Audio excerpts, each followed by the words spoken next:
Okay, so this is day one for VCP6, and we just talked about, we had introductions and talked about the hardware. You must have a, better go for a laptop, but desktop at home is also good, and you can connect remotely, or server at home if you have, and you can connect remotely from here. It's not a very reliable internet connection, but if you disconnect or kids at home, just turn it off. This keeps on happening. But anyway, it's better to get a laptop. Used laptop is good also, or installment laptop, but get 32 GB RAM, i7 quad core, and minimum 500 SSD. Then you will be able to do easily these labs.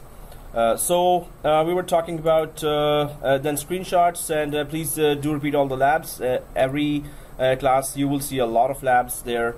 In fact, what we are creating today is environment that ensures that we will have a smooth course, or throughout the course we will not have a lot of hurdles.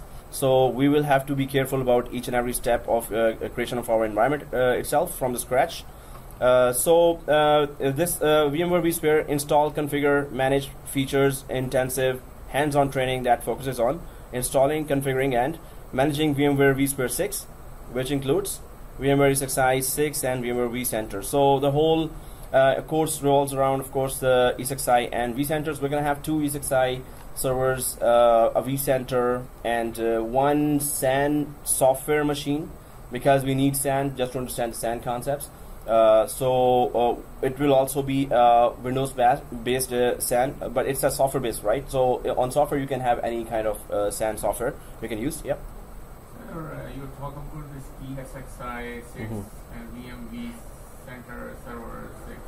What are these ones in the VMware? Like when we talk about like VMware, people say like it's the suite of product. VMware. Yeah. So what is those two things are? Oh, the Vcenter and ESXi. Yeah. Oh yeah, that's what we're going to be. The whole course revolves around that, and I'm going to be giving that introduction in the next slides. Okay. So, so let's just go ahead, guys. This course prepares you to administer a vSphere infrastructure for an organization of any size, and forms the foundation for most other VMware technologies in the software-defined data center. So it's a software-defined data center. It's a virtual switch. It's a virtual network card. It's virtual machines. It's a virtual SAN. Now vSAN is a, if anyone has used in the VMware environment, or if you've heard that, so virtual SAN is also there as an option. So you're using the local disks of your ESXi servers to form a virtual SAN. So you don't have to even buy a SAN. This is for small companies, small to medium-sized companies where they cannot afford a very expensive EMC or NetApp or HP 3PAR SAN solutions, where it goes up to like 100,000 or more price for that. So you can just go for virtual SAN as well, and it's going to work as good as any SAN. Well, performance is always the question then. So exam info, 70% discount exam vouchers, and free software from VMware for students. So there will be this is the exam site, just a small picture, but you will see two exams there. One is foundation exam, unproctored, and the voucher will give you 6 attempts. Try not to fail that many times, but okay, it will give you 6 attempts, and it is, the voucher gives you, this is in $35. Actual price is $125 after the discount. This unproctored, and you can give it at home also, and it's not that easy, but maybe you're willing to do that to second or third time. So the second one is a proctored one that you have to give in an exam center. So that is that proctored exam discount code, and it will have that you can use 3 times. So you are allowed to fail 3 times, 2 times actually. Third time is the last one, right? So, but what are these proctored and unproctored? Unproctored is you can do it at home, so nobody is looking us. Yeah. So unproctored is foundation exam. Foundation exam is more marketing related. So how many products are there for VMware, and still it talks about a lot about all the main products of Vsphere platform. So Vsphere has Vcenter, and then VMware Update Manager, and the list goes. vRealize is another product that, so outside products or appliances that you attach, virtual appliances that you attach to your VMware environment. So all that, but VMware says give 2 exams. It's not compulsory. If you go just for VCP, the professional exam, you're good, right? For the market, you're good. But unproctored or the marketing type exam, that also, the more certifications you have, the better. But the main emphasis will be just on the professional exam, not the foundation exam, right? So foundation, the professional exam, you have the discount voucher you can use 3 times, and only you can use that, right? So don't give it to your friend. If you're traced back, yeah, they'll just discard all the other certifications as well that you've done in VMware. So the voucher you can use 3 times for professional. And what are the exam details here? So the exam code for foundation is 2V0-620, and it's a 90 minutes exam, and it's multiple choice, number of questions 65 in 90 minutes. So that's going to be a little tough. And passing score 300. Exam product 6. It's so guys, anyone really going for 6.5, let me know now, because I'm already it's too early right now for 6.5, but just wait for 6 more months. By the end of the course, we're going to be doing some comparison about what are the new changes in 6.5, right? So this is recommended training, Vsphere, install, configure, manage. That's what we're doing. And pricing for the unproctored foundation exam is $120, but after discount it will be $35. At the end of the course, you're going to get those vouchers, and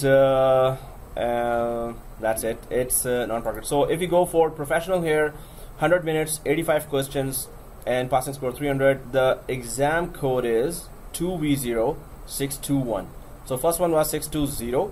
This one is the one you should be interested in. 2V0-621.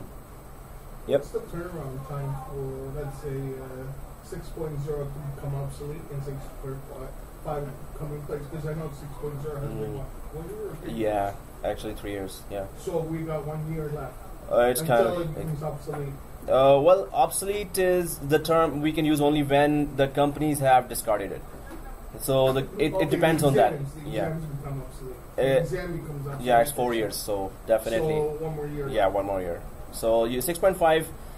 Yeah, so by the end of the year you can go for. By the end of this year. Yeah. And then it becomes. Yeah, and the training will be available. Yeah, like it will be still valid for you. Yeah. Yeah, so you can just give that exam without training. Yeah.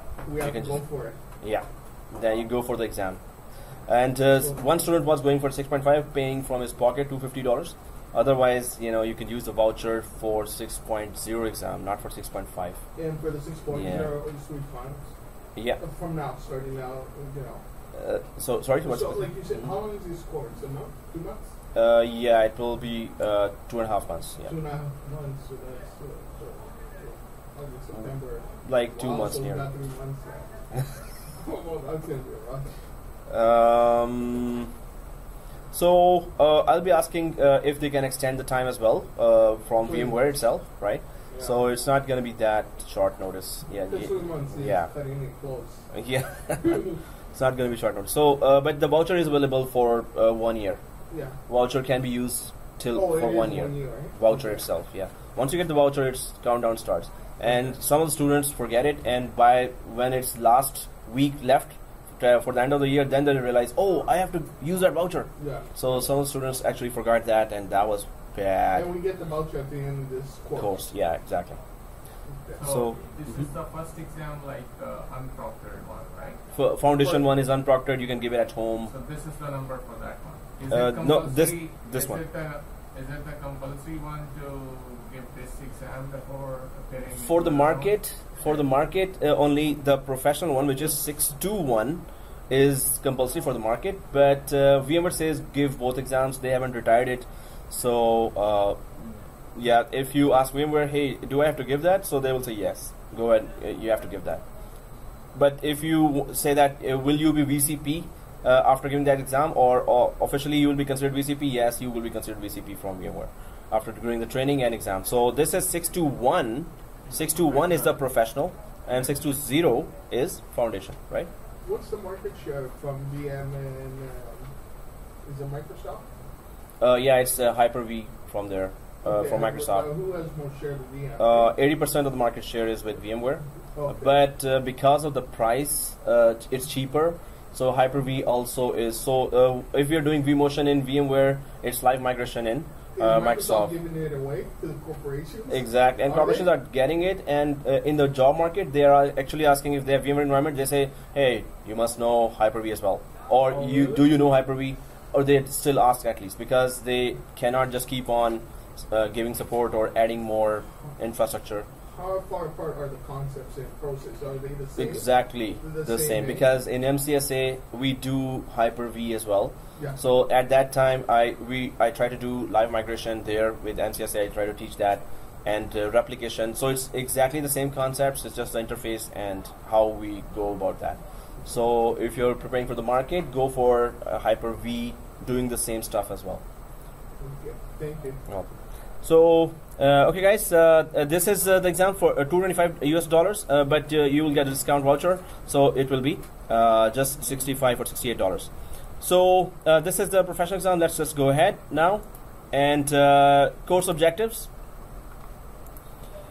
So describe the software-defined data center, because every major component is now software-defined, running on a hardware. So definitely we'll be talking about all those terminologies for virtual switches, distributed switches, and then all the virtual hardware components. Like for a virtual machine, you have vCPU and memory, and what are the network cards. So we're going to be doing labs on those network concepts, one day for just the virtual standard switch, and one day just for distributed switch, because it's going to take one lab full to just go through that, or 4 hours.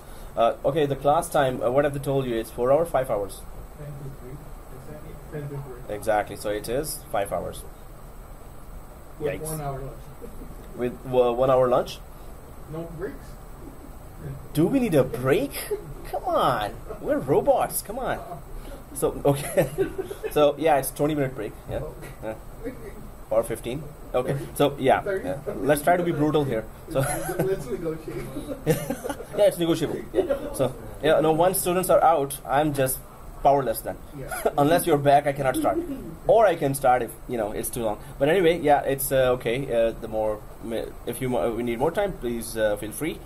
So describe the software-defined data center. We're going to be talking about that. Deploy an ESXi host and create virtual machines on top of that. Some of us have done that so many times that when we are doing that, you will be yawning at that time. Oh, come on, teach. Go ahead. So, but we still have to, go through all those basic steps as well to create our environment. ESXi host. So it is. Some of us know that. Some of us are wondering what is he talking about? So ESXi host, is it an operating system? Is ESXi can ESXi be called as an operating system? Or what is the difference between ESXi or hypervisor? What is the difference between hypervisor and an operating system? Or keep on asking question, right? So what is an operating system? It operates a system. Okay. Operating system. No, I don't want a very scholarly definition here. Yeah. It just runs your hardware. Yeah. So operating system runs on a hardware, and it just gives you all the features to install software and hardware and control it, right? Just like a driver can control a car. So operating system, but hypervisor is not an operating system. So the only purpose of first of all, it's a small software that installs directly on a hardware, right? Operating system installs directly on the hardware, yes. Hypervisor also installs on the hardware. The purpose of operating system is it operates the hardware and the software, but the purpose of hypervisor is only one. What is that? Is it the umbrella? To do what? What is the one purpose of hypervisor? Okay, maybe there are multiple purposes. What is the main? Why would you even think of deploying a hypervisor? Okay, I don't want to deploy a hypervisor. I want to deploy an operating system, but and it's a virtual environment. So the boss says no. Just install an operating system and then install all the. If I say the word, then that's the answer of my question actually. So the one purpose of hypervisor. virtual machines. To deploy virtual machines, right? Hypervisor, first you install a very small software code called Hypervisor directly on the hardware. It talks to the hardware. On top of the hypervisor, you can put all the virtual machines, right? And if you have a hardware, then an operating system, then a hypervisor. Then inside the hypervisor, you have virtual machines 1, 2, 3, 4, 5, right? So operating system will try to just grab that CPU, memory, and hard disk IOPS, right? Input output per second, right? So that's why hypervisor is directly installed on the hardware, bare metal machine, and then you install on top of that or add virtual machines. So virtual machines have a bigger share of the local hardware, which is CPU, memory, and hard disk. Mainly CPU and memory. These are the main resources that we really need free or verily available for all the virtual machines. So virtual machines are our VIP hosts, guests actually. So they are our guests, right? So for virtual machines, we are creating the whole environment, and the whole environment revolves around the safety of virtual machines, the fast performance of a virtual machine, and high availability of a virtual machine, right? Because virtual machine, all end users are connecting to that, and end users need to work properly, right? Yeah, you're saying? If you have iCore 5, so it will be struggling, basically, you're saying, because it will follow the overhead. Mm-hmm. Correct? So again, do you think it will be struggling if you have an iCore 5? For the production environment? Yeah. No, it's Xeon processors, yeah. For testing purposes. Yeah, so iCore, well, if you have 5 virtual machines, it's gonna be struggling, yeah. So When we, really slow? not really slow.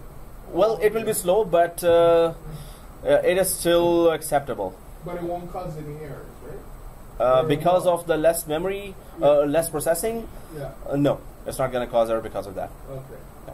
So i5 is okay, and with the more RAM you have, the better. Okay. If it is less RAM, yeah, it's less space for the software to work, right? Correct. And we're gonna put a lot of software, yeah. So I have 16 Laptop. yeah. So is it upgradable to 32? You have to find that out. Only one slot left, or we 24. Well, no. Even if the slot is left, maybe it's not upgradable. The main board, You have to maybe check. it's not upgradable to 32. Yeah, you have to check the can- it's not manufacturer. applicable to 32, 24, maybe. Okay, so you have to check that and go ahead. 24. I have 24 actually. I don't know why, but yeah, I just was too lazy to go in the market. I need that 32, 16 chips. But you have iCore 7, right? Yeah, iCore Okay. 7. Okay. Without that, I can't survive. Yeah. When I didn't have, students were like, yawning at me. Come on, teach, we're done. Come on. Anyway, so yeah, then I had to just go for the market. Give me the best one. Okay. Yes, if you have i5 with 16 GB, that's gonna convince you to upgrade. But it might work. It's gonna at least breathe. Yeah, that's all it's gonna do. It's not gonna work fast. But anyway, this is minimum. Don't go any on that than that. Exactly. But when you install the hardware, the software itself, you're gonna know right away what you need to do, right? What we were talking about that when we are installing hypervisor, so it could be hypervisor gets installed directly on the hardware, right? So large companies would have 200 physical machines, 2,000 physical machines. Each physical machine, you install ESXi, hypervisor directly on that.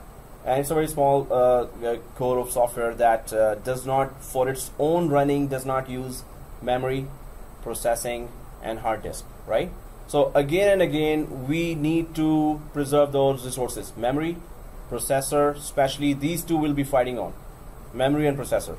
So you as an administrator will be really trying to make sure that critical virtual machines will get enough memory, processor, right? So this calculation will be in your mind all the time. Memory, processor, memory, processor. So when suppose there is some disaster and the virtual machines need to start right away, so you have to give some specific memory. You have to assign some memory to some critical virtual machines that they even start earlier than the other machines in the case of a disaster, and they have to come back up as soon as possible, right? So it's memory and processor that we'll be talking again and again. All the strategy revolves around that, and the high availability, of course, of all the virtual machines, right? So we're going to be installing a hypervisor, so hypervisor has you know, a lot of functionality, but all that functionality is revolving around how a virtual machine can stay up and can work fast and is secure, right? So hypervisor's only mission to keep those virtual machines working, be available, highly available, be working very fast. And if the time comes, you can just vMotion that or move them to another ESXi host. So ESXi is that hypervisor that we'll be installing on 2 virtual machines. So we will have 2 ESXi hosts. What is an ESXi host? One's for backup. So what is an ESXi host? It will be in a production environment. It will be one physical server like HP, Dell, and on top of that, we're going to install ESXi hypervisor. So that means it's an ESXi host, a hardware, and a hypervisor installed on top of that. That is a ESXi host, right? So the more ESXi hosts you have, the better chances of high availability there are for a virtual machine. If the machine, your physical server is a high end, that's even better, right? So normally what happens is companies keep on buying every year or every 2 year or every 3 year some new hardware. So it's always slower hardware and it's always faster hardware you have. So it comes down to that when the companies buy that. Yeah, you're saying? Is there any applications that would lock up the resources, like the antivirus or anything like that? Oh, that's problems? factors or combination of factors that can lock up. And sometimes all virtual, so during peak hours, every end user is connected to their virtual machines and they're doing a lot of tasks. So that is one of the main factors, but there are many other factors that would lock up or consume all the processing. Yeah. So ESXi along with Vcenter is very intelligently providing memory and processing resources to those critical virtual machines that really need it. That's what we're going to be discussing when we come down to those topics. But there is no one factor. There is no one resource. Yeah, exactly. Yeah. Antivirus could be one of those. Could be, and there's a combination of factors that could cause a lockup. Yeah. Okay. So we're going to be talking about a majority of those scenarios there when we are creating our environments and we are running all the experiments and for all the features. So we'll be discussing all the what would happen if it was a production environment, right? For all those scenarios. So, and the more discussion, the more questions are there, the more we learn, right? So that's always good. So ESXi host purpose is to host virtual machines, right? Suppose there are 500 ESXi hosts, 500 hardware servers, HP servers, and each one having a hypervisor software installed, and each has 5 virtual machines on top. Suppose there are 500 ESXi hosts. Now somebody tells you, okay, just change the virtual switch, add another virtual switch to 500 ESXi hosts. So add another virtual switch. Always every host comes with one virtual switch inside, out of the box. You install an ESXi host, there is one virtual switch there always, right? Default. Yeah, default virtual switch. It's always there. Without that, you cannot remotely connect to that, right? So that's the main purpose. So if you have 500 virtual, physical hosts, ESXi hosts we can call them, and somebody says that create another virtual switch. So what will you do? You will connect to first ESXi host remotely and create a virtual switch. You will connect to second, you will connect to third, you will connect to fourth, fifth, 7, 8, 9, 10, 11, and maybe in 1 week you will be able to do that, or maybe in 2 weeks, I guess, with multitasking. So if you have a Vcenter, that's the central dashboard. That's the enterprise grade central dashboard.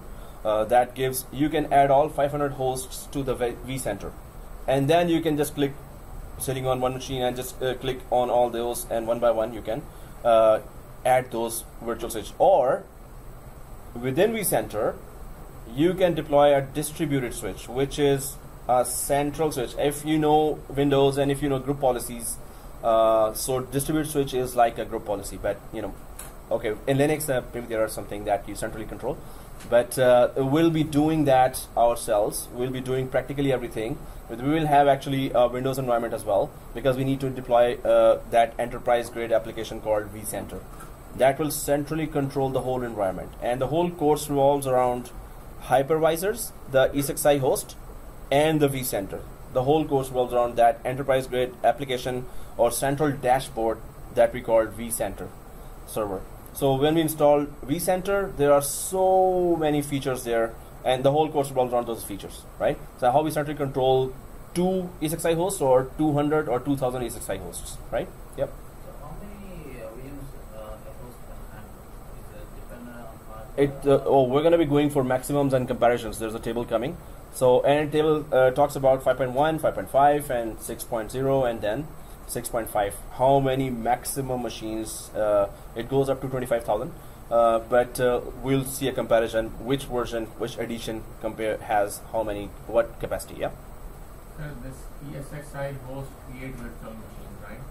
And hypervisor, although it's not an operating system, it's also to deploy the virtual machine. Yes. So what's the difference, like deploying or creating? Same thing. We need We can create on top of that, or we can just migrate from another E6i. Suppose there are 2 physical servers having the E6i software on top of them. So you can just migrate virtual machine from one to other. You can create a virtual machine on top of one E6i host. So it's the same thing. Deploy means just put it there. So it's the 2 words for the same thing. You create it or you deploy it. Deploy 5 machines. This means go ahead, if they're not there, create 5 machines, right? So deploy, you can just create from, yeah. Kind of a shorter version of like ESXi, like it's because it's not an operating system. So no, so Microsoft has released their own hypervisor, and the only task of a hypervisor is to host virtual machines, right? To host virtual machines. So Microsoft has its own hypervisor. VMware has its own hypervisor. Citrix has its own hypervisor. Linux has its own hypervisor. And there are many other companies. There's another one, Nutanix now, that's in the market. So Microsoft's hypervisor is called Hyper-V. VMware's hypervisor is called E6i. Citrix hypervisor is called Zen Server. And then there is Linux hypervisor called KVM. So they all have released their own hypervisor. What is the main purpose of hypervisor? To host virtual machines, right? So VMware's hypervisor is ESXi, right? So that's what we're about to install, the hypervisor itself. Then we're going to see it's a small software that gets installed directly on the hardware, right? Okay, guys. So we're going to talk about Vcenter server architecture. We're going to be installing the Vcenter. There are 2 types of Vcenter. One is for the Linux only environment. One is for Windows environment as well. So with Linux, if you're installing Vcenter, there is if you have SQL Server experience, so there's Oracle SQL Server is required for that, and for Microsoft environment, it's Microsoft SQL Server. And we're going to talk about why do we need SQL Server and all this, right? So we're going to be installing both types, Linux one and the Microsoft one. But we're going to be working mostly on the Microsoft one. Microsoft operating system will be there, and on top of that, Vcenter will be installed.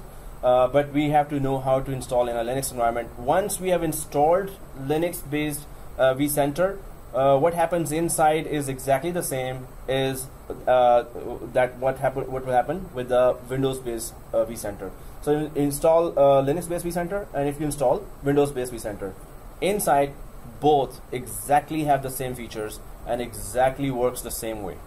It's just the deployment methods and the deployment environment is different. So we're going to first deploy the Linux-based, and then we're going to go for Windows-based, and we're going to keep working on the Windows-based. Inside, once it's deployed, it's exactly the same, whether you log in from Linux-based or Windows-based. When I say Linux-based, it's going to be deployed inside the hypervisor, but I'm just saying that right now we're going to be doing that, and we're going to make a diagram. We're going to try to understand each and everything, right? So describe Vcenter. We're going to be talking about Vcenter in detail. Deploy a Vcenter server instance or VMware Vcenter server appliance. So that's what we're talking about. Vcenters, there are 2 types: enterprise grade application or central dashboard, we can say. So one is Windows based, second is they say for Linux environment. If you don't have any Windows machines, then you can just use this Vcenter deployment. So Vcenter appliance comes there, which is just ready-made software, we can say, a that you can further customize. So it already is installed inside a virtual machine, but then you can just remotely connect and customize it yourself, right? So it's already installed vCenter in an appliance. So we're gonna we have appliance software, we have all the software here. We're gonna be installing, and we're gonna try to check in a production environment how we should do that and what else we would have done, because our environment is still a nested virtualization inside virtualization, right? I'm gonna explain that too. What is that?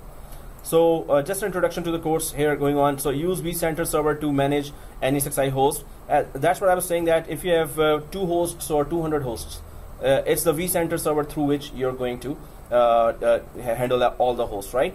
But vCenter, when we are installing today, we have to make sure our DNS is perfectly configured. We don't need Active Directory throughout the course, but in majority of the environments you will see that Microsoft environment is already there. And when you join as a VMware administrator, you are first given a Microsoft Active Directory account, right? That Active Directory account, you use the same account to log into the Vsphere vCenter as well, right? So how to integrate an Active Directory from Microsoft to VMware? So we're going to do that. So for that, we need Active Directory, right? So today we're going to install that Active Directory as well. Then we're going to check how to integrate, and then we're going to log in from Active Directory account to our VMware environment.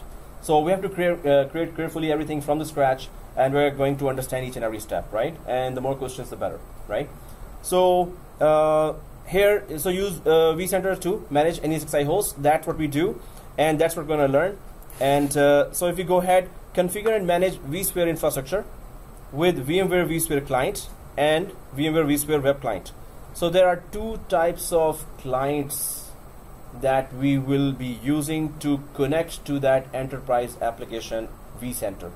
We need to connect either through the browser, so open Google Chrome. We're going to be mainly using Google Chrome, or Internet Explorer or Firefox. You can just open any browser and connect to vCenter. Or you can actually install a software called vSphere client. Whichever machine has that software, you can connect through that software to the vCenter, right? Or to the ESXi host as well.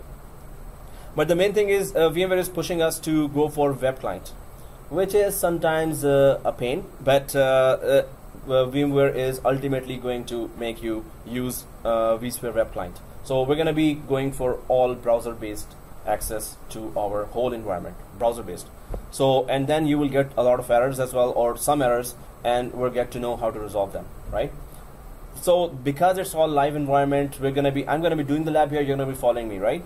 So there could be a lot of errors coming our way. So that's good. That's how we learn. You have to resolve them quickly.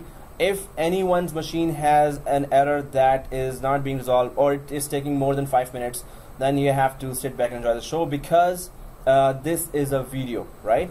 It will be always with you. All the steps will be recorded, right? And you can do that at home. You will have to do that at home as well, right? So the main lab will be at home that we'll be doing. If here you miss some step, at least if you stop the class, of course, I can come to you, right? But then the whole crucial time is being wasted. If it takes 10 minutes, 15 minutes, then just sit back, right? So it's not compulsory to complete the lab here, but it's compulsory to complete the lab at home, right? Because all the steps will be there and they work, right? So it's not compulsory that it is completed here. If your machine has some problem, we can try to troubleshoot for some time. After that, you have to just let it go, right? In the break or after the class, please try to just troubleshoot and join us, right? So if you're a good troubleshooter, and market needs troubleshooters actually, so you can just try to resolve it, and I can help you out for some time after 2 o'clock or after the class is ending or has ended, so I can just help you out at that time as well. Some students really get disappointed. Oh, I could not complete the lab with the teacher. So, and some students, I don't know what they were thinking. They actually just lost all hope. Oh, I cannot do anything now, and they just all effort was gone. I was like, wow, what is he thinking? It's just a lab. So don't be disappointed if you're not able to do the lab here, because you have the video with you. You can repeat the lab as many times during the week, right? So, okay guys, let's just go ahead and configure virtual networks with vSphere standard switches. So we're gonna spend a lot of time on to understand the virtual standard switch here. And this switch is all out of the box available with every ESXi hypervisor. And there are many features there, and it's much more advanced than the Hyper-V, Microsoft Hyper-V virtual switch. They also have, every hypervisor has a virtual switch, right? From Microsoft, from Linux, from Citrix. Citrix hypervisor really sucks. But anyway, don't try to use in production environment Citrix hypervisor. I was giving the Citrix class 7.6. And man, so that's why I know that why VMware has 80% of the market share. I really, and even with Microsoft Virtual Switch, Hyper-V. So yeah, when we compare the performance and the features, VMware tops it, right? So use Vcenter server to manage various types of host storage. So we all, those who are handling VMware environments, you would have to, of course, day-to-day basis, be concerned with the type of storage you have. So you have SAN environment. If you've worked on that, we're going to be creating our software SAN for our limited resources here, limited lab. It's going to be Windows-based SAN. It still works the same way as any other SAN when it comes down to deploying virtual machines and to apply, all the advanced features. So all advanced features work, and we've made it work easily. So, but there are VMFS, VMware file system. We're going to talk about that. NFS, network file system, virtual SAN. That is if you don't want to spend $100,000, $200,000 on your SAN solution from EMC, NetApp, or any other, maybe from HP. And then their virtual volumes is newly introduced in 6.0. So that's where if you have expensive SAN solutions, then virtual volumes will work. So that's coming in by the end of the course, because we cannot do the lab on this. We don't have that $200,000 SAN solution here. So manage virtual machines, templates, clones, and snapshots. That's what we do day to day, right? Every day, this is the task we're doing, right? So creating virtual machines. What is the virtual hardware and virtual CPUs? How many you want to give? Suppose you're installing SQL Server. Suppose you're installing Exchange Server. Normally, the bosses or the IT admins try to put a physical server when it comes down to memory consuming applications like SQL Server or Exchange Server, right? They're heavy. Especially Exchange Server is notorious for consuming all the RAM there is, right? So you have to be very careful about that. And what virtual machine what type of virtual machine, and which SAN solution or which LAN from the SAN solution that virtual machine has been placed on. So it all depends on the performance. Then then you have to really decide that how that virtual machine has to be placed if there's an application that is notorious for consuming processing and memory resources. So we're going to be discussing about those applications in all scenarios, that if it is really consuming a lot of resources, you have to be very careful and what kind of precautions you have to take, right? So a lot of discussion on that. But these are the day-to-day tasks and templates everyone may have created who are dealing with that VMware environments and cloning them, and what are the best practices, hardening the servers, virtual servers as well, following all the compliance rules. So that's going to be all the part of the discussion. Then there's VApp. So just one liner for that is VApp can group together virtual machines. So once you group together virtual machines, it's a group of, suppose, 5 virtual machines in one VApp. So we're going to create VApp. We're going to put virtual machine, drag virtual machines inside VApp, and then you can just start, restart, stop together all the virtual machines, clone, or also import OVA file of that, export those 5 set of. So as a group, you can manage those virtual machines, right? Give them specific memory resources, processing resources to those virtual machines. So, but it's a group of virtual machines you're maintaining to do any task you want to do. It's 5 virtual machines or 10 virtual machines or 3 virtual machines. Any group of virtual machines together you can maintain. So that's VApp, right? So what other options are there? We're going to try to do all the options there in order to understand that.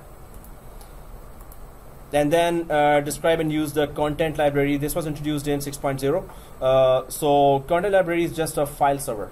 It's like you need to place your ISOs, you need to place your template somewhere. So content library is what you can create there within the vCenter environment, and it's going to act as a file server.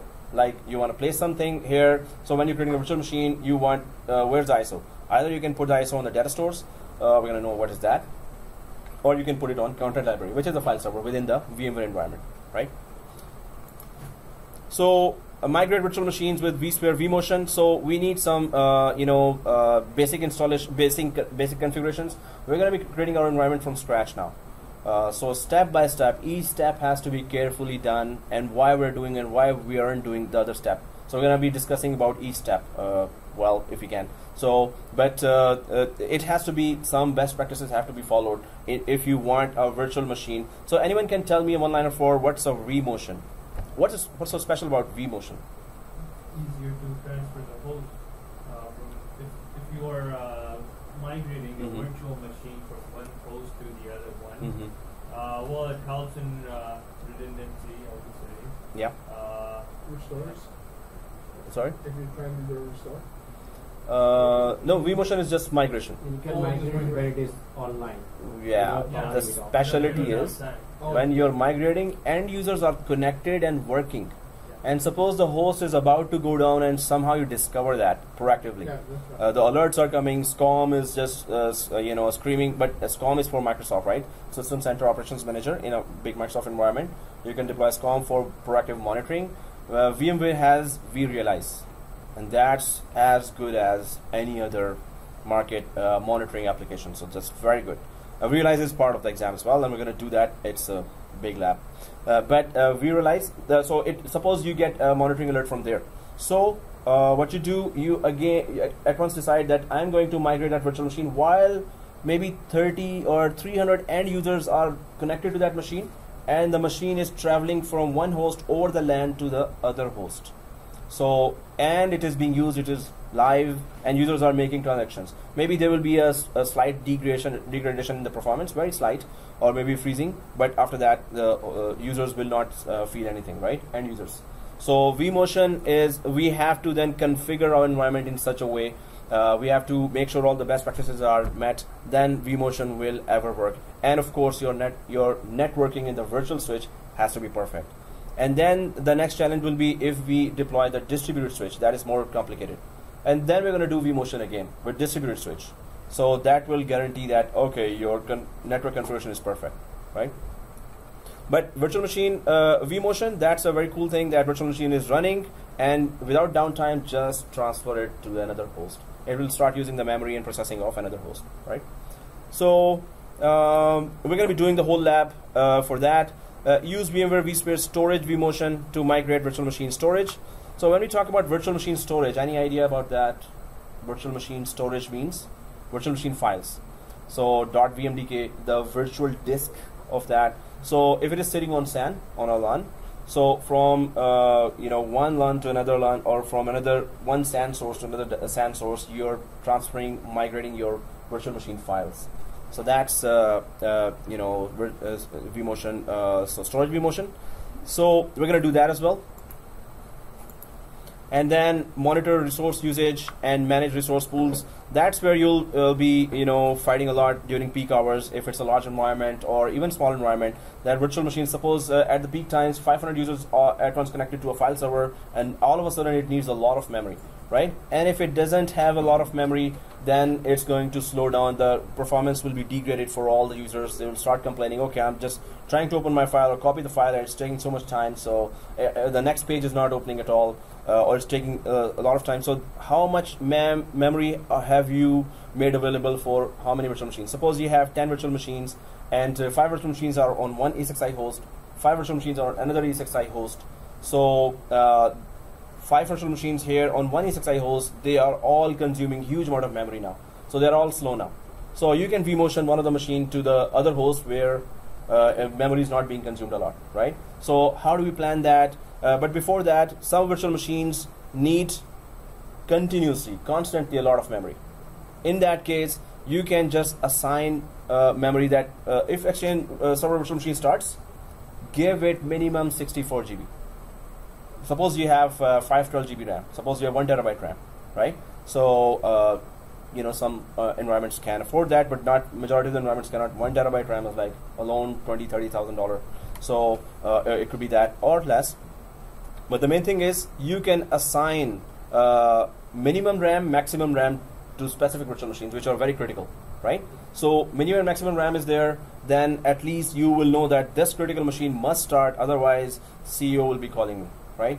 So there will be set of critical virtual machines that you will be always keeping them in your eye, that I have to give or assign some memory to them. Minimum 32 GB RAM has to be there when the machine starts, or this machine should always have this much memory minimum available, right?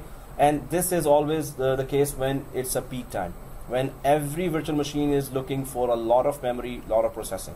So if you assign critical machines some memory, so minus that memory, whatever is left will be divided between other virtual machines. So you have to plan, you have to decide, and you have to keep on fine-tune, right? It's not like one-time setting, it's always, you're always fine-tuning your network, So you're right? always adjusting? Always adjusting. So if it's a based on like let's say one of the machines could be like an email server Exactly. or database, Mhm. that's, you would have to keep an eye on both of those, or like Exactly. all the critical machines? critical machine. So the main thing is the more end users are calling and complaining, or what your monitoring tools are telling you. So on basis of those reports that it was not supposed to be slow at the peak time, and it is slow, and it's a very critical machine, and I see that 500 users are always connected to that, and now they've started calling that okay, it is slow. You would have to have a benchmark of the Exactly. Or benchmark definitely has to be there, Yeah. but there are some best practices.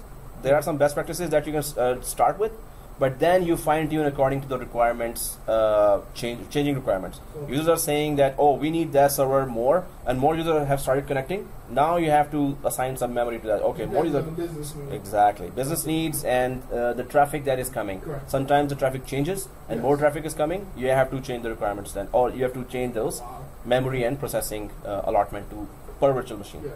So that's fine tuning, right? Thanks. So yeah. So this resource pool will be then that object that we're going to create inside the VMware for that.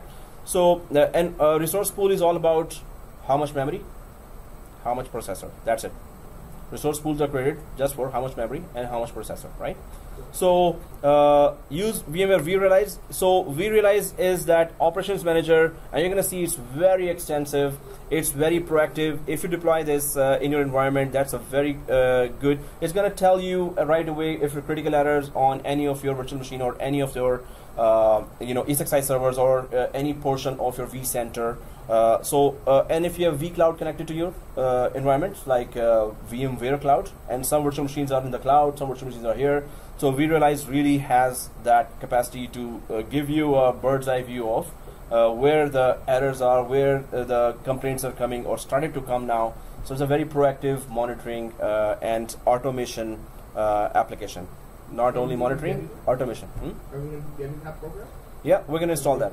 Yeah, we're going to install that. It's the evaluation version is there. Oh, it's in evaluation. Yeah. Okay. VMware. Or is it a big? Like, is it a big program? Oh, it's a big program, and you have to pay separate license for that. Yeah. Yeah, in a production environment. Okay. Yeah, it's not. Yeah, it's VMware has to earn. Yeah. Yeah. So. I know every company has to. Okay. Exactly. So yeah, that's how it is. And manage VMware vSphere high availability and vSphere fault tolerance. So high availability and fault tolerance. Anyone can tell me a one-liner between the two? Those who are already doing that. VMware high availability and fault tolerance. Redundancy. Yeah, both offer redundancy. One offer redundancy for physical servers, other offers redundancy for virtual machines. Which one?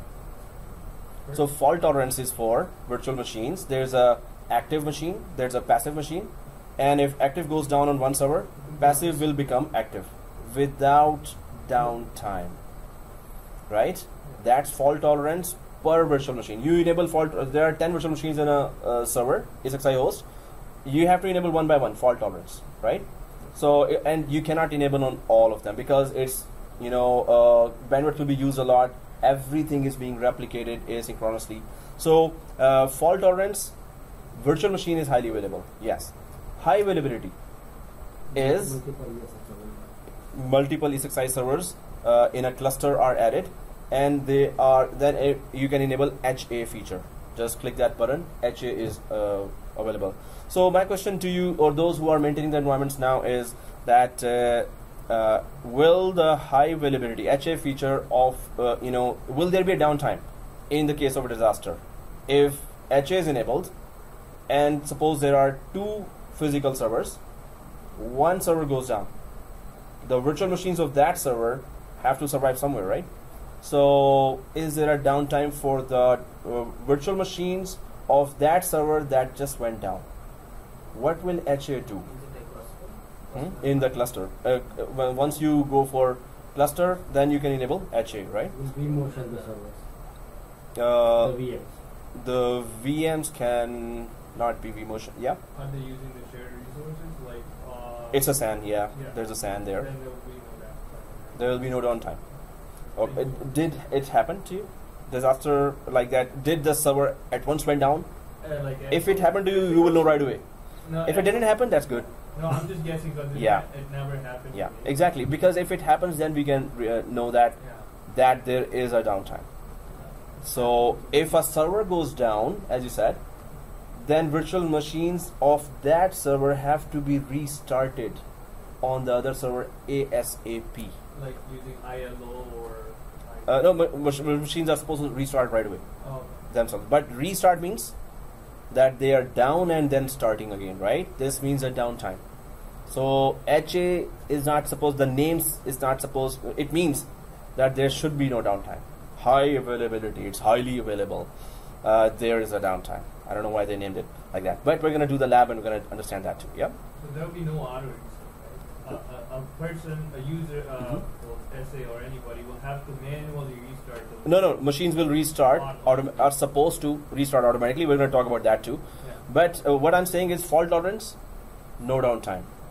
HA, there is a downtime. And this is a race against time. As soon as the server goes down, virtual machines have to be restarted on another server.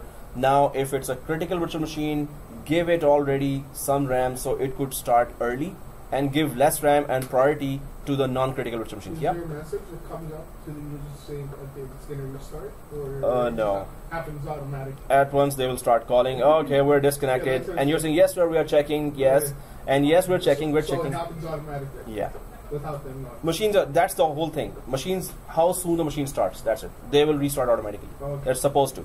But we're going to go in depth and we're going to know some more drawbacks there. Can you say one more time? High availability and Yeah, velocity. yeah.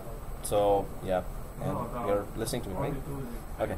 Yeah, so fault tolerance. Fault tolerance is no downtime.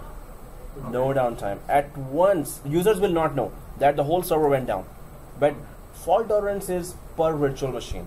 So suppose there are 5 virtual machines and all are fault tolerance protected. They will consume a lot of bandwidth, memory, and processing. You cannot enable fault tolerance on all. So yeah, the one-liner for fault tolerance is there is no downtime, right? No Active, passive. downtime on any machine. Yeah, on that fault tolerance machine, there is no downtime. On that one particular, so one machine, fault tolerance enabled. Second machine, fault tolerance enabled. Third machine, fault tolerance enabled. You have to enable one by one, right? Okay. So whichever is fault tolerance enabled, it will have an active copy of this on one physical server, and it will have a passive copy on the second physical server. Yeah. And it's continuously down to the last second, it's synchronizing, Yeah. right? So, yeah. Is there a way to, let's say we have all 5 go down and they're all on fault tolerance. Is there a way to configure that, okay, if one machine is traveling to the other side, you have this much time to wait. There's no travel. There's no traveling. Or It's just failing over right away. Failover. Okay, so like The one end user failover- candidate are redirected to the passive machine. That's all. Yeah. Oh, I see. End user connections are No, redirected. no, in terms of, you know how you said the bandwidth, Yes, the And bandwidth memory. because they have to synchronize. they have to synchronize. Yeah. So is there a way to set a configuration saying, okay, if this machine is going down, wait until it's done and then you go to the next one. Oh, at once.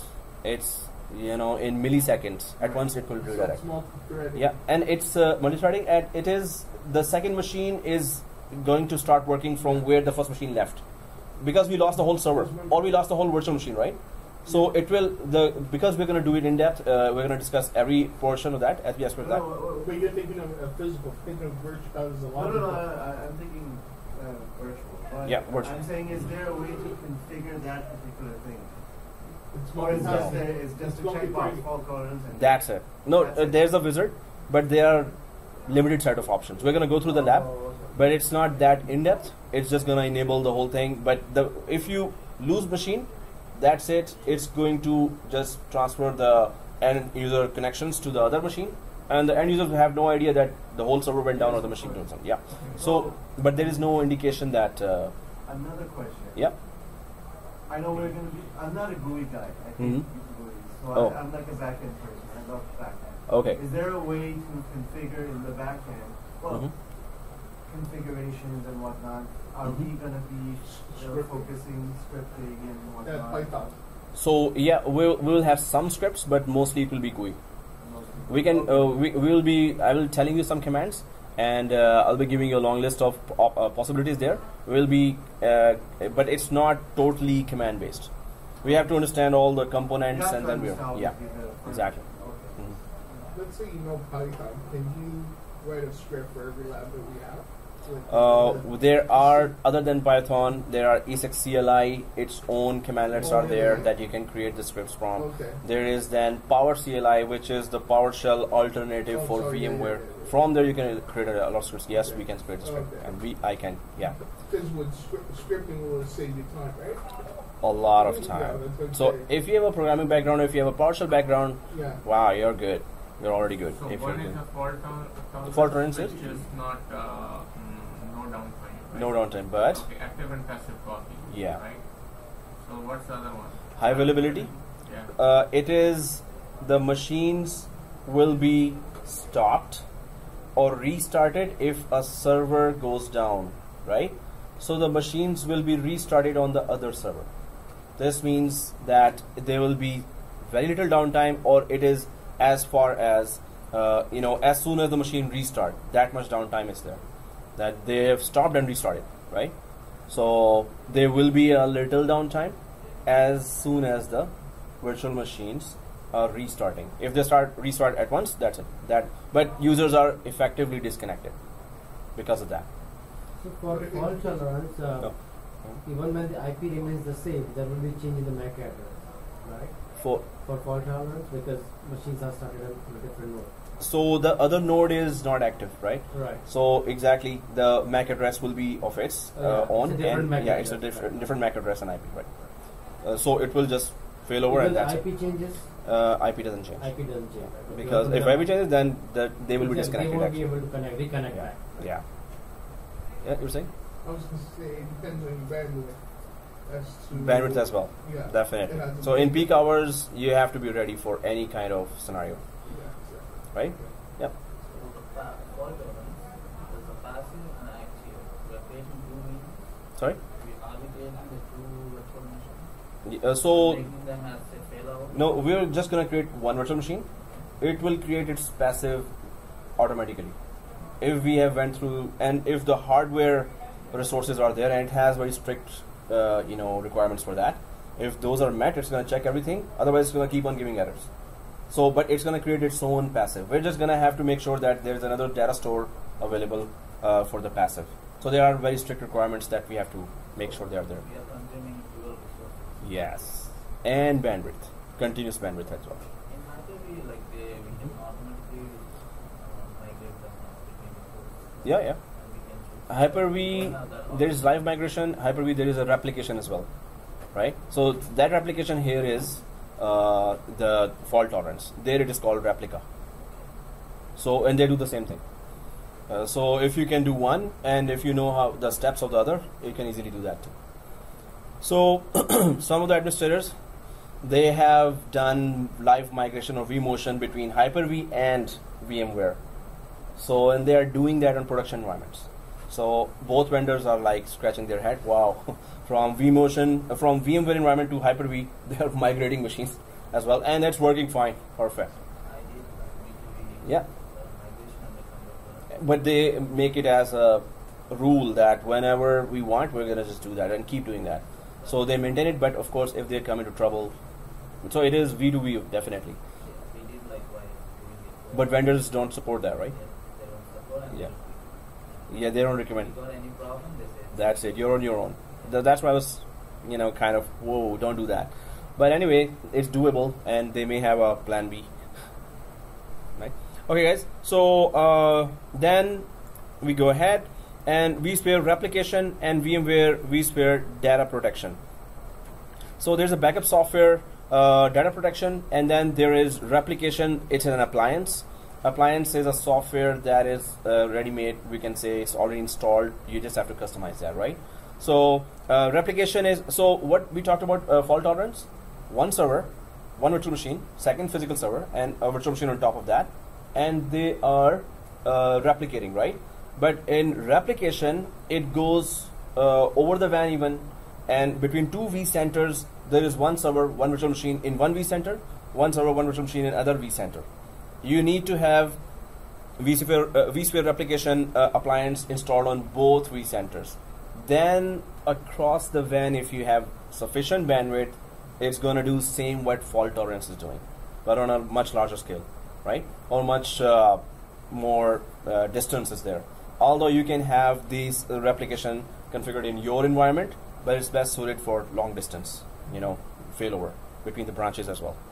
Data protection, so we can use this appliance, or anyone has heard the software name Veeam?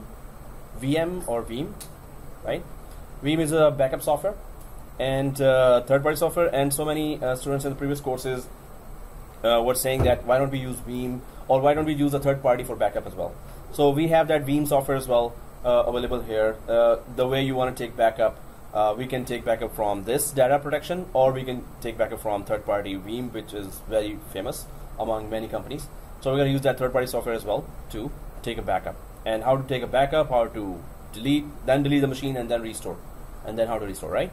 So we can use those, but these are the two, vSphere replication and data protection are there as well.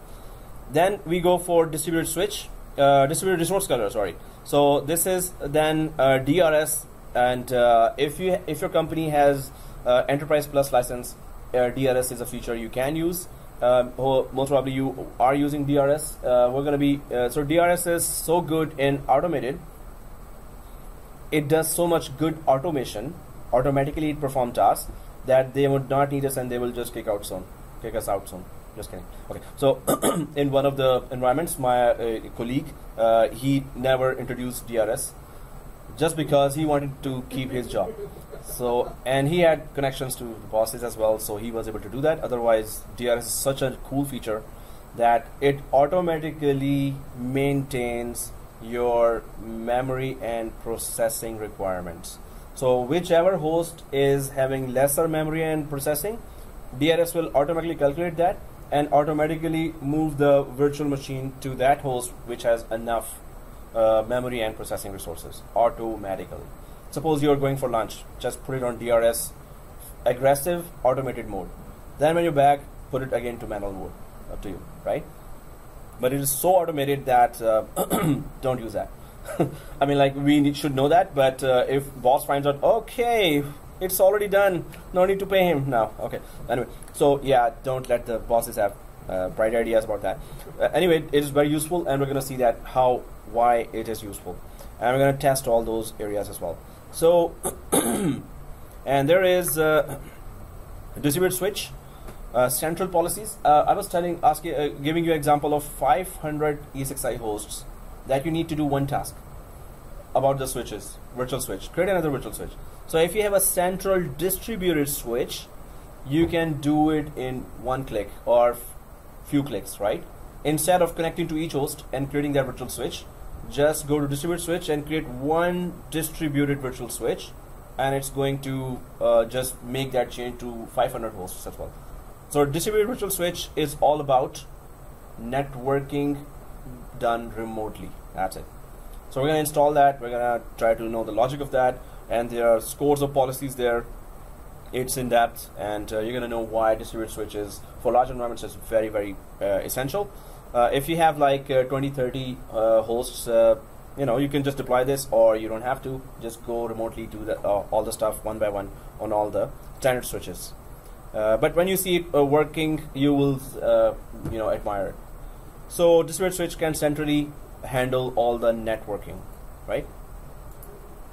And then there's update manager, VUM. I think you may be using that. VMware Update Manager. It updates all the ESXi hosts and updates all the virtual machines, their virtual hardware, VMware tools. But what it doesn't do is it does not update vCenter itself. So VMware Update Manager, yeah? Sorry. No problem. But while I was installing these software, like we are going under migration of the whole domain migration thing is huge. But the thing is, when I was installing the server, the CCM and others, my manager asked me to install Vcenter Update Manager called VCOM, but like I had no idea what it is. Oh, we're gonna do that. Clearing Yeah. my notes, yeah. So vCenter Update Manager. So that's what I was saying. Yeah. VUM does not do vCenter update. It is for the rest of the whole environment. But for vCenter, you have to be very, very careful. So there's another tool for that, because it's centrally handling all your environment. If you know if with the same thing you're managing the vCenter as well, that's gonna be big trouble. So yes, then vCOP, we can do that. But the thing is that the vCenter upgrade is actually in the next course. We'll try to do that in this course, or the higher level VCDX and other courses, right? So, but yes, we will just try to do that here as well. But definitely VUM, what is part of the exam objectives, it cannot do that. It is so it will only handle the rest of the environment, which is ESXi host, virtual machines, and appliances. That's it, 3 things, but not vCenter. So definitely we must have a separate tool for vCenter update. So that's good. But you did not deploy that, right? No, I just installed the operating system and it's gonna work on it. Okay, that's good. It's a Windows-based vCenter you are using, right? Yes. Or okay. So you have vCenter there in your environment? No. Okay. So how many hosts are you're saying that? Maybe 4 or 5, 6 hosts?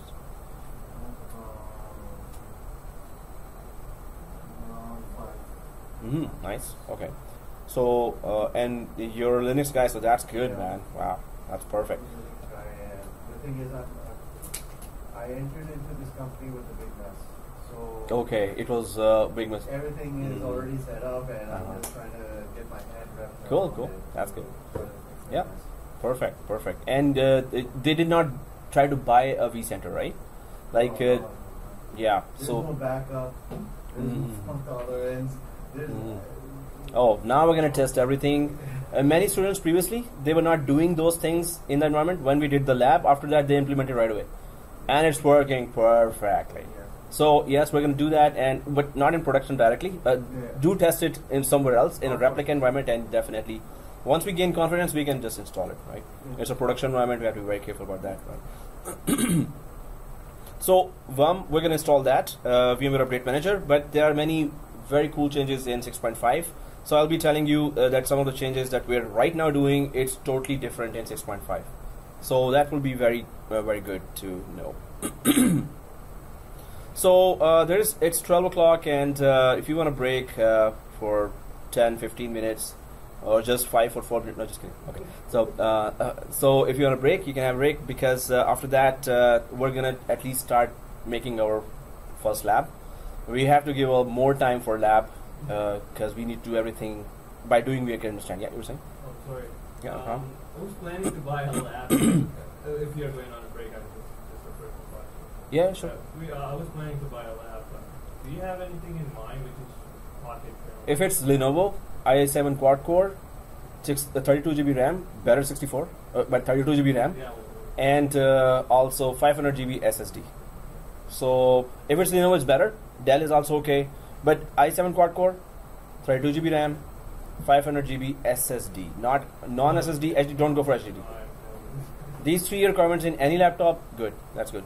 Other than Asus, yeah, don't go for Asus. Okay. Oh no, Asus. I had one Asus. Oh, then Asus is okay. No, Okay. Like, don't drop it. That's all. Yeah, So- where is that? Yeah, it's delicate. That's all. That's why I'm saying that mistakes happen, right? So if it survives 5 or 6 bad crashes, it's good. Lenovo is good then. Oh yeah, I'm very conscious. Yeah. No, I didn't drop it. My kids dropped it. Okay, so. No, I would have been that. But do you have anyone? But like, I'm looking pocket friendly. You know, like. Yeah. I saw some laptops. Like, No, that's what I'm saying. Used laptops. Go for used laptop, right? Really? Which is, so I'm not going for 400, 1400 or 1500. These are $600, $700, $800. Where is this? There are 3 places I know, but there are Kijiji, there's, Yeah, and Craigslist. this shop here. Yeah. Normally, students don't want to go for Mississauga or Etobicoke. They go to this shop, Well, you can and check- this guy's You arranging. can check the reviews of writing, Yeah, yeah. and then it'll tell you whether it's Yeah, viable. Like the reviews. Oh, on the Cause you, better do the marketing, but ask this guy what he has, right? The shop, there's a shop here, You know, the Net Plus store shop. you sell. Oh, This college has a shop as well. So I'm not Oh, advertising that shop, but I go for another Mississauga guy. Many students bought from there. One guy in Etobicoke. He also has, right now has 2 laptops. That is, so main thing is processor, memory, and SSD. If these 3 things are here, any brand is good. Okay. So I'll send that address on Google Group, those addresses, and go Kijiji yourself as well, and try to find out if anyone knows any resource already. You can share on the group as well, right? I'll just send the addresses, but you should ask that guy as well. If he has a laptop here, what is the price? Then ask the price to the other guy, then ask by the third guy. So these 3 things are there, go for it. Okay, guys, let's take a break, and then we're starting the lab, and that's long. But we have to go step by step, yeah? Oh yeah, in the break now I'm gonna create the account, sure. I'll pause the video, coming now. Okay guys, there is that lab we need to create, and it has to be perfect lab. We do not want any hurdles, right? So because we're gonna start from scratch, through long experience, I came to know about certain configurations that we must follow if we don't want any hurdles in our lab. If we don't follow that, I've seen that time again and again that those steps, that if we don't miss one of them, you're gonna stop the class. Oh, this is not working for me. I have to come to your computer and fix that. And we should have fixed that in the first lab, right? So there is that template machine we create normally, machine having 8 configurations there, but these are just for Windows machines. Then we're going to create E6i. So if I just go for that, that's the user, and I hope I'm not sitting in front of this portion of the board. Well, I hope nothing is coming behind me. So there's a domain controller we need, and this is the Windows or Active Directory server, Windows server having Active Directory, right? And the only purpose of this is we're not going to use that throughout the course. We're going to learn how to connect our Vcenter to our Active Directory. And majority of the environments you will see, and it has that Active Directory Windows is already there, and the Active Directory users are able to log into Vcenter. So how are they able to do that? So how do we connect the Vcenter with Active Directory? So that's just one task. For that, we're going to quickly create a domain controller, but the main thing here is the DNS, and DNS has to be perfect because we need to access each and every host by name, not by IP. Suppose you have a lot of hosts, you cannot afford to, some administrators have that it's just IP based added to the Vcenter, but if you properly give meaningful names to the host, you would know the location and type of host, right? So always by name we have to access, so DNS has to be perfect, right? If you need by name access, right? So and in the Vcenter, if you have added by IP, then sometimes it's a big problem. So first is a Windows machine that has Active Directory and DNS. Especially DNS is throughout the course we need that, right? We can just install a Windows machine with just a DNS. In Linux this is bind or any DNS related configurations, right? So member server Vcenter. So we're going to install another Windows machine that's where we're going to install Vcenter. We're going to come to that, and third machine is our first E6i hypervisor.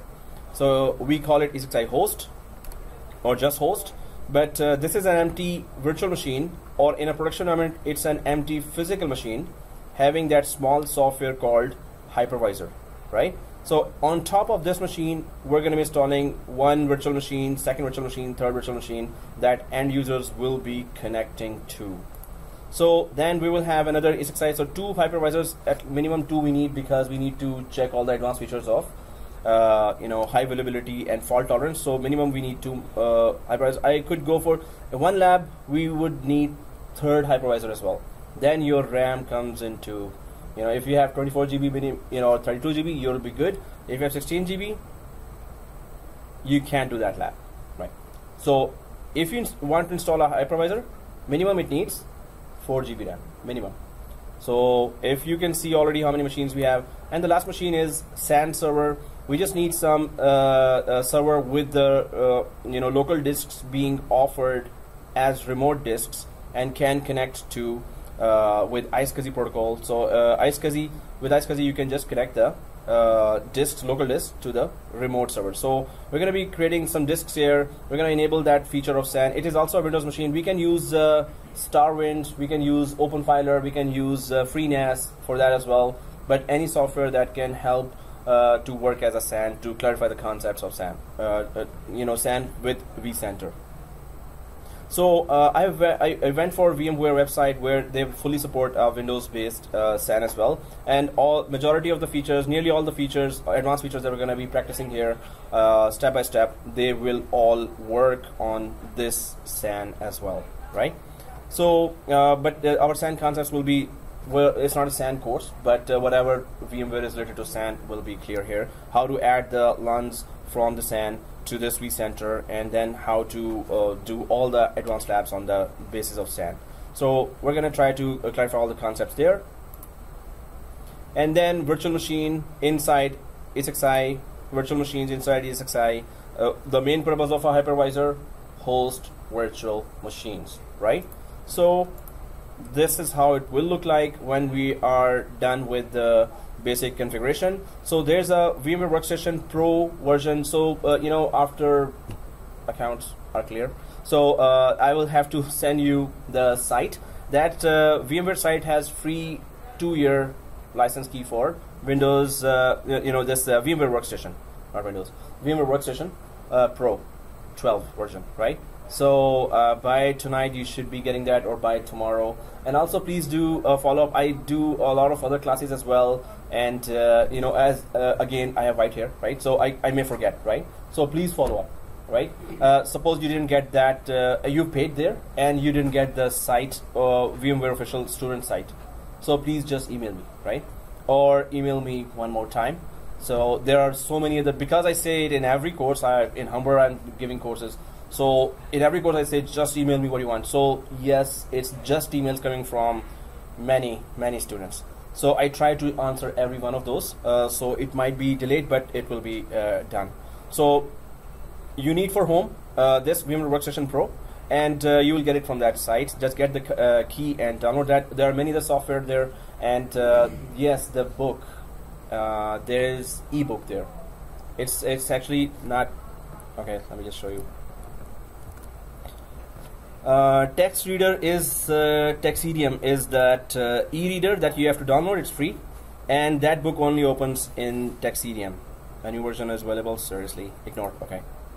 Okay, and there's your book. Yay. Okay, there are 3 books here, and 1 is for theory, 2 for labs, and that's extensive. But so if I double click the first one, Vsphere, install, configure, manage, and it's just it is. You can see that all the table context actually. So you should buy that. Buy means like the book. Otherwise, it is expensive, but it is $22. It's just with huge discount. You can get these 3 set of those soft copies. Can you find those in PDF format on the internet? Or sharing? Okay. So these are the books, and then that's what I was showing, that how that's how just $122 payment, one payment, and you can get these 3 books for that. That's for the whole course, right? That will be very good study material for you, very good, right? But there are many other sources as well. You can YouTube it, Google it, So let's just go ahead. We're talking about that.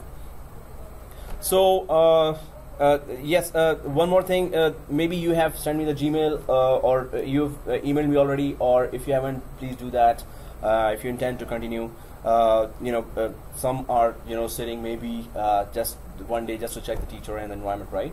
So whoever is decided, so please send me the email so I could add you to the Google group. I have to add you to the YouTube, and then I have to add you to the official VMware student site, right? So you will have all those accesses. And okay, guys. So the video here, let's just not the video, a video I'm recording. So the lab, we're going to try to check that environment. I'm just gonna go for the most primitive tool of all times, Paintbrush. And I don't know why I still use that. So there are these machines we're about to create. So there has to be, of course, some perfect configuration here. So we're going to go for, so there are 3 Windows machines and 2 hypervisors. So and the machine, we can just keep naming them server 01, server 02, server 03, and then ESXi 01 and ESXi 02, because we need to do all those advanced labs as well. So this environment we're going to keep maintaining. These machines are good. That's the good thing about the owners of this college. I just asked them, if you want the course to be done properly, give me a quad core i7, 32 GB RAM and SSD. They put it in 1 week. So that was amazing for a college. I didn't see it in other colleges that fast. So server 1 here, we're just going to go for 192.168, 200.1, 255, 255, 2555, 0. Once I'm done, you can take a picture of the whole thing, and for home also just create a replica. And we're going to have a fake gateway here just for the sake of having a gateway. We don't have any device that with which the data will leave our network and come back in. So we're just gonna put the gateway there. If you don't put the gateway for our private lab, it's still gonna work, but I'm just putting it for the sake of, because real environments have that, right? So, and the DNS, of course, our most important, one of the most important assets here. DNS has to be picture perfect. So IP address is here. I'm just gonna start. We're just gonna configure it like that. This is the second Windows machine here. That's the third visual machines. Then I'm gonna put the purpose of each machine. One is for authentication and DNS. Second is for vCenter deployment. Third is for SAN. And ESXi 01, of course. Then we'll go for 4 and 5 as the IPs of our DNS, of course, have to be the first machine, because DNS will be putting there. So all those preferred DNS areas, ESXi, we have to configure the same DNS there, right? So the names of the machines, the IPs of the machines are there, and these are our virtual machines, right? Then here the purpose is AD and Active Directory. Okay, let me just put that Active Directory /DNS. So this is the purpose. So what we're trying to do here, Active Directory we're not gonna use throughout the course. It's the only purpose is to how to connect to Active Directory in a typical environment, and you will see that majority of the environment have Active Directory. So we're just gonna create some users and we're gonna test that. This is temporarily one lab. That's why we're gonna create Active Directory. But DNS is, we're gonna continuously use that throughout the lab, and DNS has to be perfect. So we're gonna configure it the way it should be, right? So this could be in future our second SAN, not could be, it will be. When we're doing the storage vMotion, then we're gonna create this server 1 as a second SAN source, right? So it will be our second SAN machine. So then we're gonna run storage vMotion. Then server 2 is, of course, our the whole work is being done throughout the course on that server 2, and this is, we're gonna install that vCenter Windows based. After learning how to put it as appliance based, then we're going to go for Windows based vCenter. Also, we're going to install the Vsphere client here, and so it will be from here we're going to be connecting to our ESXi hosts or hypervisors. And then server 3 is our main SAN source. So we're going to be installing 3 disks here, and we're going to convert to iSCSI. We're going to deploy the iSCSI feature first. Then we're going to convert these disks to iSCSI disks, so we could use them as remote disks or LUNs, right? So LUNs or logical unit numbers, right? So ESXi is our hypervisor here, of course, and all the virtual machines will be there. So ultimately we're going to be installing there total of 9 network cards, 9 NICs, and later we can just add 2 disks. So yeah, we can just add 2 disks. In vSAN we're going to make more changes. We're going to be adding 2 more disks there for vSAN lab. So here also, why 9 NICs? Why 9 network cards? Because for fault tolerance we need 2 network cards, a network card. For other VM kernel ports, we're gonna need network cards as well. vSAN, for vMotion. So that's why we're just going to add 9 network cards right away. When you add network cards, you have to restart ESXi. That's the problem. So whenever we need a network card, we can add it that time as well, but we have to restart as well. So instead, let's just add one time in one go. So throughout the course, we don't need to restart just to add the network card. So 2 disks, and that will be 500 GB. So these are all the configurations here, and the purposes of that each lab. So these 3 are Windows machines, and we might need even extra machines later. But in most of the cases, we're going to be 5 machines. But at home, if you want to do, you can go for 4 machines as well. So Windows OS. So once this is there. And these are hypervisors. Vmware Hypervisor. So hypervisor is a software that directly installs on the hardware and hosts virtual machines, right? So we're going to be using that a lot. We're going to use that to understand the whole concepts. So guys, let's just get started. We need to have so everyone is logged in, right? So if you want to take a picture of that, this is the configuration we're going to have later when we create a WhatsApp group. So any one of us can take a picture, and I'm just going to slide here. Or if you want me to make a pose, it's okay. Oh no, I'm just kidding. Okay, wow, I should take a picture of all you taking a picture, because that's so cool. Everyone has a camera on. Yeah. So yeah, you got it. Okay. Okay. So once this is done, now we have the picture of that. Yeah. Doesn't have a login. Oh, I can create that. Which area is better for you? This one? This is good. Yeah, sure. I'll just quickly create that for you. So I am pausing. I always say that loud. Pause. Okay, resume now. So we're back here, and first of all, I just want you to open the VMware Workstation here, right? So everyone sees that, right? Okay. So then double click that, and second thing is we have 3 Windows machines here, right? So better to create a template machine, a machine having some 8 configurations that will help us not repeat them again and again for any new clone we add. So if you have those fixed configurations here, we will not be able, we will save a lot of time throughout the course not to do that again, especially on Vcenter machine, because Vcenter is one machine that we're going to be using extensively. So we need a perfect template machine.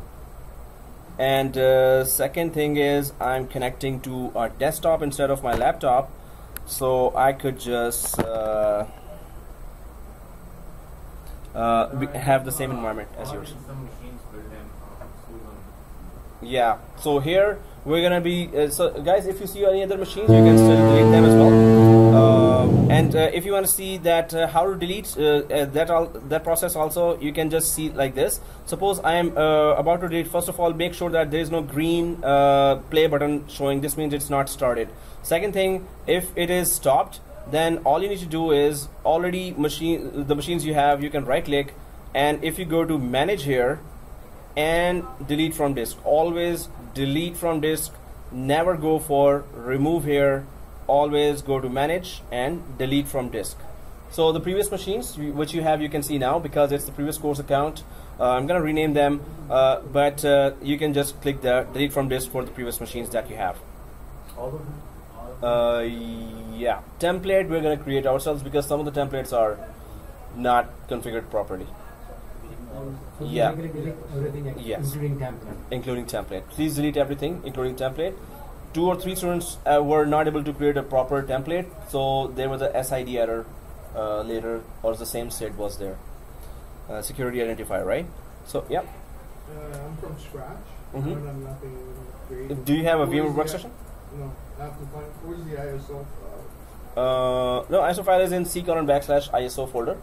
But do you have VMware Workstation? Yes, but no virtual machine. Oh, if there's no virtual machine, that's good. So we haven't gone ahead. Oh, okay. So I'm going to tell you where exactly to go for all the ISO as well. Okay. So guys, if you have deleted, if it is empty, that's already good. If you have machines already, then I just told you the way that how to delete. If you have deleted that already, have you? If you can't, yeah, we can delete later as well, because we're going to create our own machines with our own names written on that. And so if it is deleted, let's just go ahead and clear our environment. So once it is done, this is my laptop environment. So and all those courses. That's why I'm saying that go for a good hardware, because then you can create all kinds of environments there and try to work on that, right, and test them. So I'm just going to close that because I'm remotely connecting to this teacher desktop, which has the same configuration as your desktops have. So if there's any error coming or anything, at least I'll be able to tell. So I'm just going to go to my desktop here and open the VMware Workstation.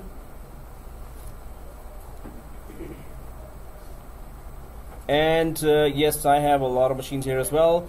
So if we are on the VMware Workstation, and we can just go ahead and create the first machine. So now what's the logic here that we're going for? So I'm just going to go for another page here. So first machine is a Windows machine, and be prepared to do simultaneous work, right? So we may be used to doing multitasking, right? So if one machine is going on, there is instruction going on, we can start with another machine as well. Is that okay for everyone, right?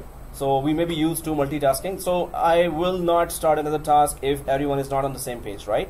And everyone is understanding, then only I will start. I will go with your speed, right? I'm not going to go with my speed.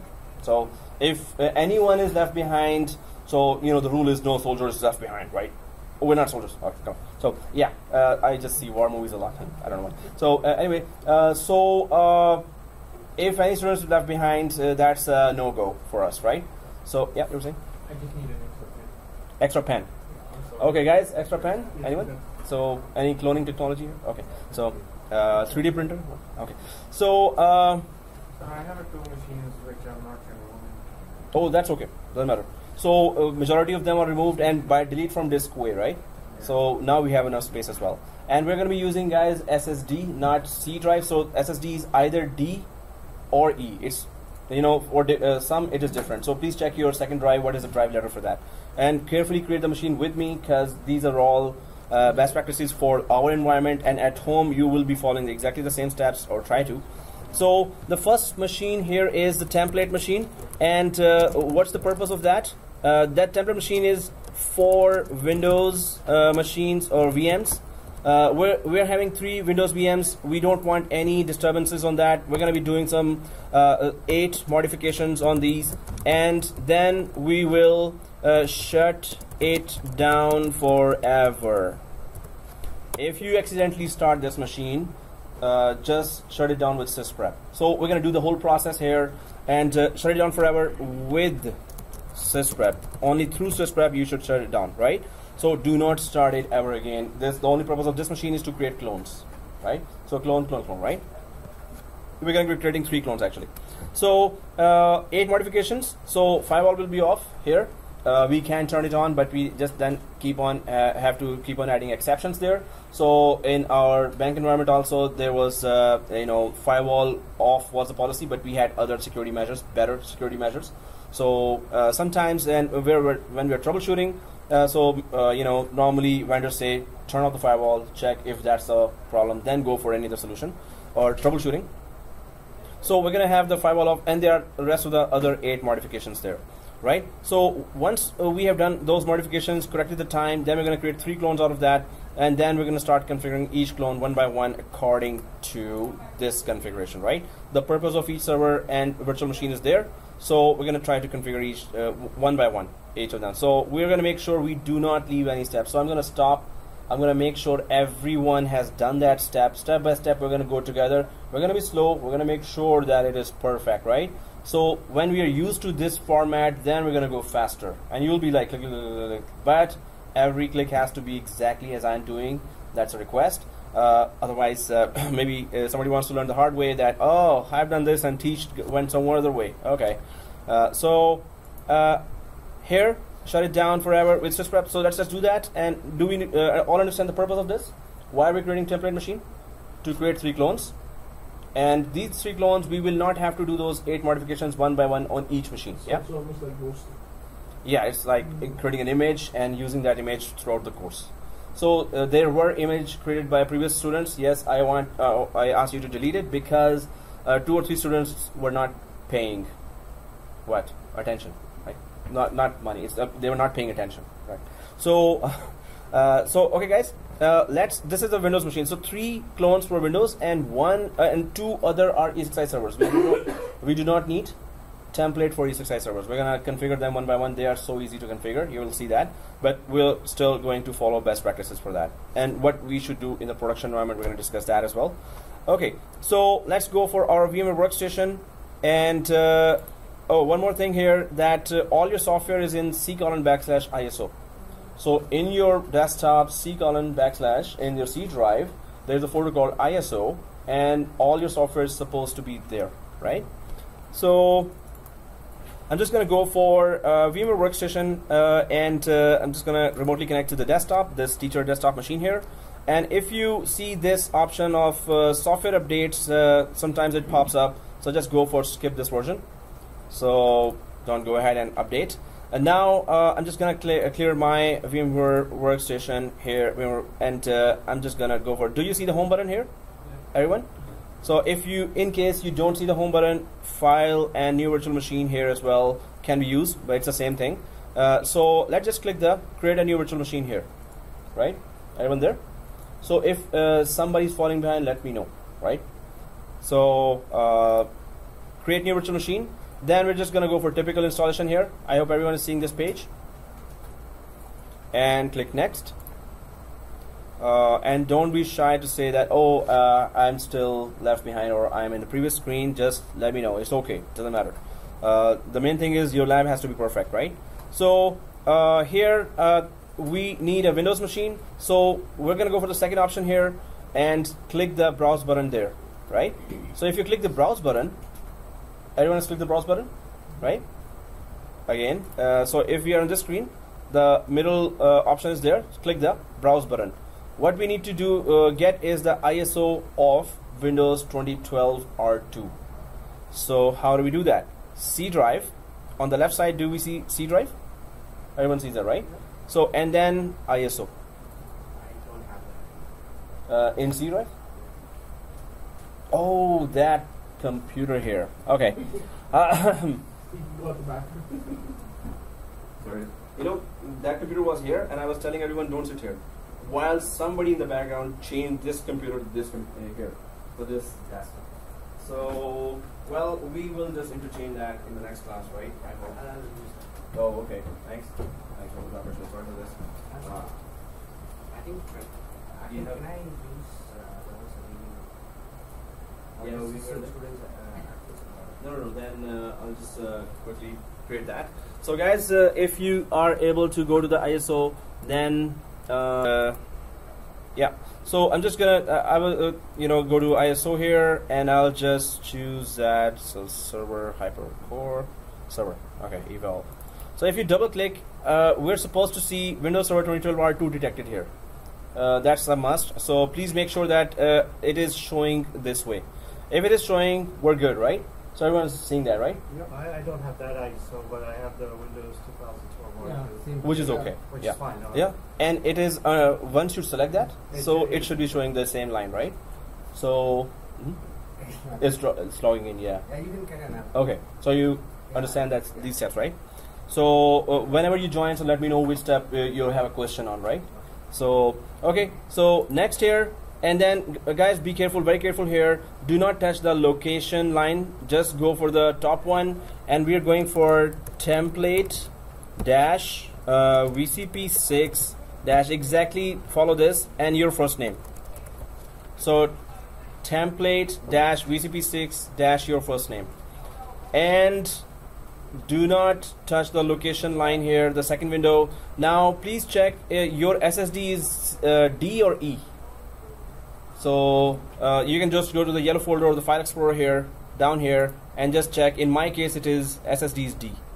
So in your case, maybe it's E or D. Yeah, right?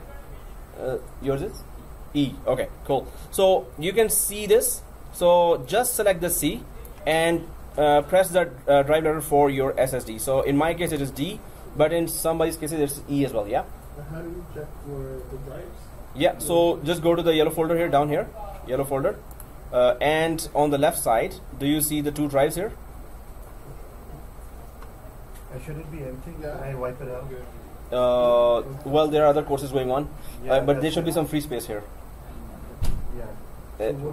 Oh, that's more than That's enough. more than Yeah. So just Yeah. change it to D. Yeah. Which one to select? Windows 2012 R2. Do you see that? Yeah. Okay. Windows Server 2012 R2, and then next. So make sure that D or E. It's not all have D. Some have E as well, right? So what's yours, E. Tom? Okay. So So just change the drive and that's it. exactly, just the drive letter. Do not touch anything else, right? Because it then messes the whole folder, the path. Okay, guys. So if the drive letters have been changed here, and you have put TCP VCP6 and your first name, right? Your first name, not my first name. Oh, just kidding. So your first name and click next. And here, suppose, okay, question to you is, if you have a physical drive of, free space is 50 GB left only now. 50 GB physical drive has space, and I put here 100. Is that a good idea or bad idea? That it's unused. Okay, so if I put, yeah, We're going to use the same server as a standard. same, no, we're gonna, this is the first machine, this is the template machine, then we're gonna create 3 clones of that. One of them will be SAN, yeah. But we're not talking about SAN right now. Yeah, but we'll be definitely talking very soon about SAN. But this is just a physical desktop or laptop. So while we are doing the other one, Untitled, we can change the size. Yeah, we can change the size anytime. No, right now, suppose right now we're telling that this machine will have 100 GB and we have only 50 GB free space. So will it work or not? Depends on what selection you choose. Is it dynamic or is it static? Exactly, thin provisioned. This is by default dynamic, or this is thin provisioned. Thin provision means what? Whatever you install, it just occupies that space. So I can give here 1 terabyte as well, even if it's their physical space is 50 GB left only. But because by default this whole process is thin provisioned, so we're actually installing Windows 2012, that's going to take 8 GB only, right? So if we install MS Office later, it's going to take maybe 10 GB or 7 GB as well. So it's only going to take what we install, what we use, right? It's not going to occupy all 100 GB. So that is thin provision, so it's okay. So go ahead and give 100 GB here. In fact, you know what? Let's go for 200. So put here 200 GB because I'm going to tell you the reason later. For some services and features, we need minimum space of 120 GB. So at least it's basically 200 GB. We can just put here 1 terabyte as well. You can see, you know that it's whatever we install, it's going to occupy that one on the physical. So it's okay, and it's going to get upgraded to that, or it's going to fill up to this size. Now, second thing is that store virtual disk as a single file, split virtual disk into multiple files. So this is just for portability. Suppose you get a cool new laptop there and you want to transfer. Suppose we have gone for 6 weeks now, and that's a lot of work we have done. So you want to just copy these machines to that. So suppose you're using the network to copy all these 5 machines to the other laptop. So if you have divided your virtual machine, and virtual machines, when you install and start using, they expand, they keep on growing. So sometimes they reach 80 GB, 100 GB, maybe 150 GB. So if it's a one huge file, single file, over the network, it might get stuck in the bandwidth if there's not enough bandwidth, and you might not be able to copy over the network in one go. So that's why if you select this one, it will divide the virtual machine files, especially the hard disk. It will divide the hard disk into 4 GB chunks only. So maybe half of the chunks you can just copy over the network, then half of the files you can copy on the network if it's a very huge file. So it's going to divide 4 GB chunks of file instead of one huge file. So we can just leave it like that for portability and keep it to split virtual disk into multiple files. It's up to you. The main thing is, are we understanding what we are doing, right? The main thing is that. Then the second most important thing is, how do we do that? We have to learn that too, right? So if we know, now it's your choice. You don't have to follow the best practice. If you know what you're doing, then you can just decide, right? So click next. And here we're going to do some shopping here. So it's like, we're going to go for customization here. So customize hardware, let's go for that. It's going to be 3 Windows machines. One of them will be Vcenter, second will be a SAN machine, third will be a Active Directory DNS machine, especially the DNS. So now our total RAM is here 32 GB. Maybe at home you have 16 GB laptop, right? So here, if I just keep 2 GB RAM here, from out of the total, you have to make that selection. Here we have 32 GB. We can go up to 4 here. So if there are 3 clones of 4 GB RAM, so it's 12 GB total we're going to take for those 3 clones. We still have out of 32 GB, right? So we have still 20 GB left there. Both ESXi servers will take 4 GB each as well, right? So again, we're up to we still have 8 or 6 GB left, right? So one thing is this. So we can just put the RAM to 4 for Windows machines. Second thing is the processor. Let's just keep it 2 processors. And we're not changing the cores right now. We're going to be understanding that in ESXi when we're deciding to do that. DVD virtual disk, we need that, of course. Network adapter. If you go for that, there's a bridged connection here, which means that your virtual machine will be part of the physical network. So NAT plus DSL IP can be given to this virtual machine, or anyone sitting in another room pinging this machine can ping it and can log in if they have remote desktop and your username password. So we're not going to go for bridge. It is our private network. We're not going to go for bridge, but we need to understand what is bridge, right? So don't select that, especially don't select that in a production environment when you're experimenting or you have a test environment. One student did that, and he was in VMware actually, and then he got an IP from the DHCP of that VMware office, and they detected there's an unknown machine here, and they just got his laptop confiscated for 2 months, and throughout the 2 months he was using our machines in the college because he had to experiment in the office with bridged. So co-op student doing that. He Oh. installed Windows OS, Oh. made it a domain controller, okay. Oh, installed DHCP ouch. with Okay. the same IP address range as my production environment, and That's the this recipe. DHCP is going allocating IP addresses Exactly. like crazy, and I was like, why is my network So failing? there was traffic. Yeah, and it was like 2 DHCPs. And So co-op, like, right? Oh yeah. you get the same IP address. Yeah. He has the right to experiment, but not in production. Yeah. I saw him fooling around with You got it, right? And yeah, fine. But You it got took it, 6 yeah. hours. Yeah, we had to fire him. It was Yeah, that was too much. That's yeah. Oh, okay. So that ended bad. Yeah. So okay, guys. So bridge, definitely we now understand. Physical network VM, right? So it's a no-go, and this hypervisor is hypervisor 2. There is a hypervisor 1 as well. Anyone knows the difference? Yes. Hypervisor 2? 2 sits on The OS. Exactly. The type 1 sits directly on the Hardware. Bare Like bone. ESXi. Bare bone. Exactly. So we are using both. True or false? We're going to be using both. Oh, well, we're going to go for. So this is hypervisor 2 that sits on top of an operating system, right? And this is just for experiments, for testing only, right? So, but we're going to go for hypervisor 1, which is already there in the ESXi hypervisor. So we're going to be installing that after these machines. So guys, the first is bridged. We're not going to go for that. NAT is network address translation. So it translates from public IP to private IP. If you need internet connection for this machine, you can go for NAT, just for internet connection for that machine. Whenever we need that, we're going to select that. Then host only just means that we have 2 virtual machines and or 3 virtual machines or 4 virtual machines. They're talking to each other and to the host. Who's host here? What is host here? Our Windows 10 machine, right? Or our physical desktop or Windows 10 machine is our host, and these are the guest machines that we're about to install, the virtual machines. Now then we go for custom. Anyone knows what's a VLAN? Yeah, we should, right? I'm asking very easy questions, right? Okay. So what's the one-liner for that?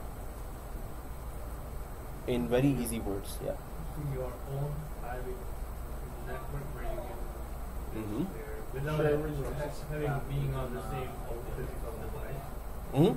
Yeah. Okay. Thanks. And yeah. So we can the reports can communicate with the. So within, so suppose you have one physical switch, and you have 8 port switch. So there are 8 computers connected to that physical switch, right? So you can just 4 ports, you can separate or make a group of that, and then give a second VLAN, so they cannot communicate with each other while on the same switch, right? So same here, custom specific virtual network. Now there are these many networks or sub networks you can create here. So if suppose there are 2 machines with VMnet 3, suppose, and 2 machines with VMnet 10, suppose, we can randomly select any one, but the 2 virtual machines of VMnet 3 cannot communicate with 2 virtual machines of VMnet 10. This also means that all your 5 machines have to be on the same VMnet here, right? If they're not on the same VMnet, you cannot ping them, and they must be on the same VMnet. So we can randomly choose. We know now what is the purpose of that, but we can randomly choose anyone. So let's just stick to one configuration. Let's go for randomly 12, VMnet 12. It's just random. You can choose anyone, right? So the main thing is, if this one machine is there, all 5 machines have to be on one VMnet 12 if they want to communicate with each other, and of course they want to. So LAN we're going to be using that, right? So custom VMnet 12. Although we could use host only and NAT also, they're going to communicate with each other, but their purpose is different. And then LAN segment is just for group of virtual machines that you can start together, restart together, and to shut down together. We are not going to use that grouping of machines. Sometimes we want just one machine to restart. Sometimes we want one machine to shut down just for testing. So we're not going to go for LAN segmenting. So custom and VMnet 12, everyone selected that. So then yes, we need USB. Yes, we need sound card. Sometimes we need to listen to songs or something. So and printer. Okay, I don't know. And display, we need to see the machines. So yes, everything is okay. The changes we made was 4 GB, 2 processors, 4 GB RAM, 2 processors, and VMnet 12. And that's our template machine. So the 3 clones will have these configurations, right? So if 5 machines have 4 GB RAM, so 5 by 4. So how much RAM out of 32 we have? 12 we still have, right? Now when we install Vcenter, minimum requirement is 8 GB RAM for Vcenter. When we install, and we need to plan that, right? And it should be just in your mind that, okay, that's a plan, that's a plan. Well, let me just keep it there. So let me just give you an overall view of the perfect RAM here, and we may need to change this configuration, basic configuration what we were talking about. So here are the 5 machines here. We already given 4 GB, 4 GB. So we have given the template machine 4 GB. So the Windows OS, Windows OS, Windows OS, these all are getting 444, right?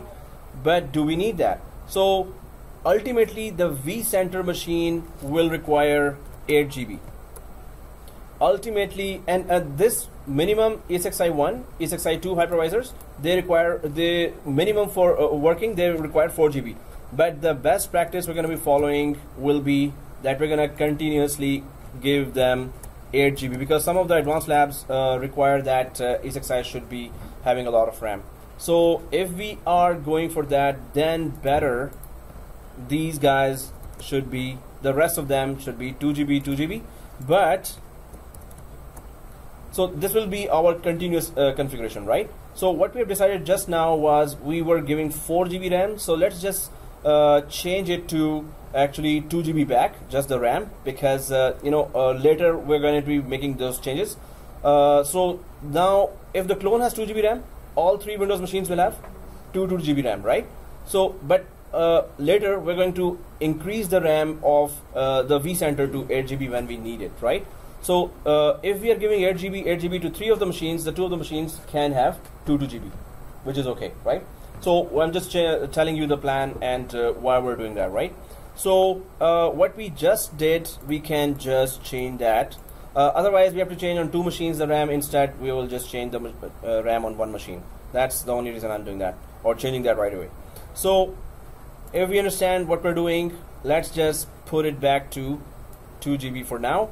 Later we don't have to change it on 2 machines. Instead we're going to just change it on 1 machine. So we don't have to shut down 2 machines. Instead we're going to shut down just 1 machine. So that's the ultimate. But 2 processors is okay.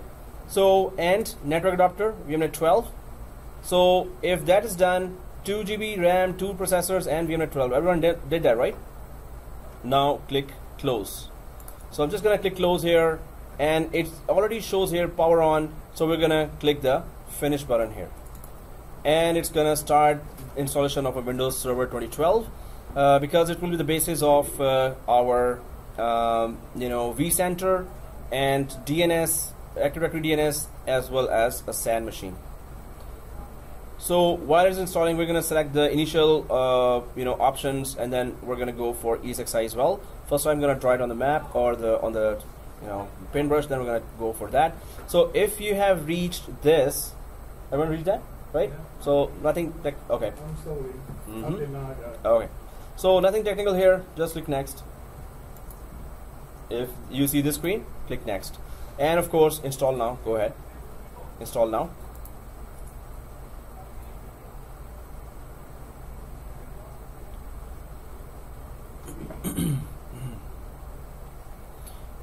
If you reach this screen, I hope everyone selected D drive or E drive for our virtual machine, right? So it should be using SSD, right? So it should be faster. So we're just going for the graphical interface and data center, not the standard version, but the data center. But if you choose standard, it's also doesn't matter. Better go for data center if you're going for Vcenter enterprise application. So it's more scalable. So if you have chosen the last one, click next. And then I accept the license terms, next. And since we are not upgrading, so let's go for custom. Are we all on the same page? Right? Okay. Yep. What happened? I'm not sure if I chose the E drive. Which is now no big deal. So we can later even transfer that machine by shutting it down and cut and paste to D drive. It's okay. So next. So we're not going to make partitions on this drive. So are you on this page? Almost. Okay. Yeah. Don't worry, we're gonna wait. Yeah. No problem. So click next. And there you go. So installation is going on, and it's gonna finish one day, Monday or Sunday. Okay. So let's keep on staring at. No, let's not keep staring on that. No problem. So we're gonna go. Are we all okay with multitasking? So we don't have to look at the installation, right?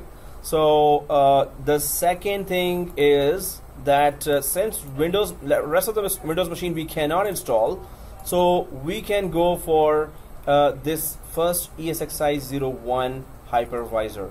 So try to go one by one, because we're going to concentrate on configuration. If you miss any one configuration, that's going to stop the class, I guess. Please try not to make any mistakes, but yes, it's okay to have mistakes, and we're humans, right? So let's go for the hypervisor deployment as well while we're deploying Windows, right? So let's just go to create a new virtual machine and give ESXi 6.0 hypervisor. So I'm just going to go back here.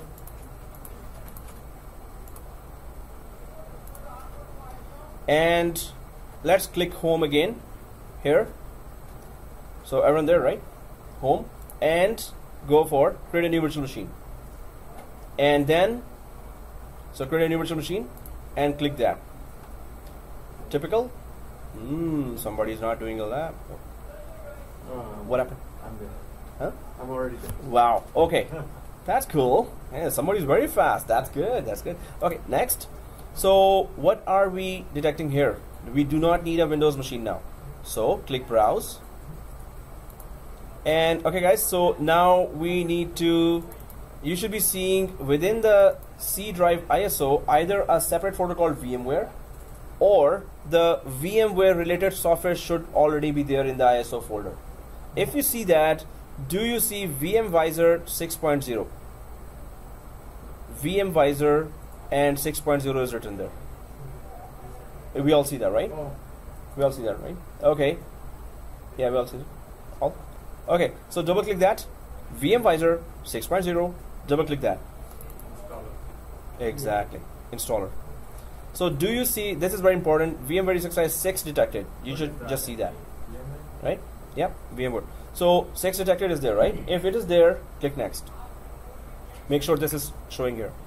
Next, and again be careful here, but what we can do is ESXi01 dash your first name. Because these are public machines, other classes are using that, so normally when we see in the disks, we need to know which course and with whose machines are these. So ESXi01 dash your first name, and again make sure, be careful, change the C. In my case it is SSD's D drive. So in your case, just if you know already, it is C, it is D or E, so just put that. Now click next if you have done that. Everyone has done that, right? Okay. So yeah, so do not browse in this area. That's gonna mess up the whole thing. Do not browse. It's gonna mess up. So just change C to D or C to E. So you're able to do that, right? Okay.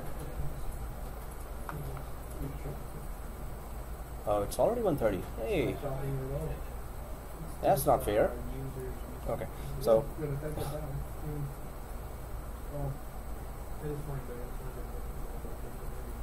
it's not detecting the location. Yeah, for E drive, when you change the initial C to D or C to E. It's not putting that there. Yeah. Okay. Why? Like.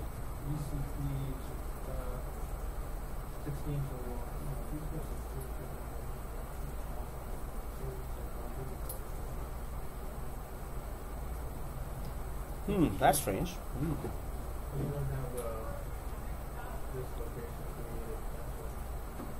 So, so this is the screen you're on.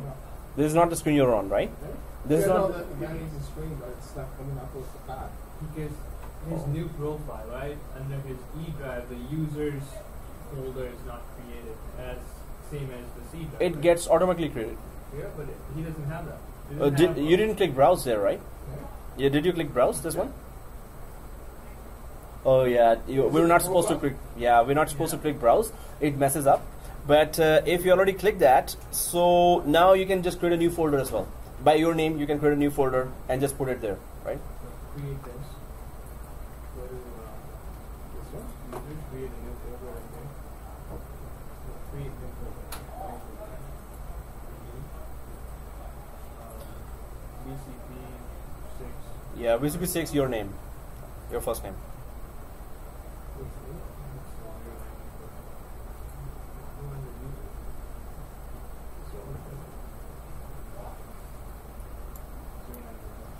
Oh, I can pause that. And so the request is that if I haven't clicked browse, do not click browse, right? So just a request. So okay guys, here if we have done this D or E, so let's click next. And have I resumed? Yeah, I just resumed. Okay. So now here we need to give 200 GB here for each hypervisor's first disk, right? So this is the first disk of the hypervisor, and we now understand this multiple files and single file thing, right? So let's keep it to split virtual disk into multiple files for later portability of this specific virtual machine. So click next, and let's do some customization here as well. You will already see that we haven't changed the 4 GB from 2 GB, but it has already chosen that because it is ESXi, it detects it as well, and at once minimum it needs 4 GB and 2 processors. This is a totally independent machine we created, right? So basically it is always 1 processor, and basically it's always 2 GB RAM for a basic machine, but it detects that it's ESXi, then it gives that. So second thing, we need every machine to communicate with each other. Custom exactly 12. The rest is okay, right? So these are the minimum requirements for an ESXi. I hope we did not click the close button here. We did not click the close button, right? Okay. So according to our plan here, if I go back, we have mentioned that ongoing configuration has to be, so we're not still changing the clone configuration because we don't have the clone yet, but there is ESXi we're about to create now. So 8 GB RAM for both ESXi servers is a continuous recommendation, right? So for our course, so let's just give it 8 GB instead of it's already detected 4 GB, but you still have to do that subtraction from out of 32 GB. Total we have 32 GB, we cannot run out of resources, right? As a smart administrator, you will be always multiplying and subtracting. Okay, how much RAM left, how much processing left, how much percentage of processing per machine is left, how much per machine RAM is being used, which is the critical machines, and what is the peak hours, between peak hours, which machine is fighting for RAM and which machine is not, right? So all these factors have to be in your mind running all the time when you're talking about VMware environment during peak times. Okay, so we're just going to change that 4 GB to 8 GB because we have 32 GB RAM. We can afford to do that. We can. So I'm just going to change this particular ESXi server and the second one to 8 GB because this is our continuous environment, and we're going to be hosting their virtual machines on top of this. So that's gonna, it will require that. So 2 processors is okay. It's the basic requirement for any hypervisor, VMware ESXi hypervisor, and it's gonna communicate. Yeah. On the CPU option, we had 3 checkboxes. Yeah. Here, this one. Yes. So this is just Intel VT and EPT.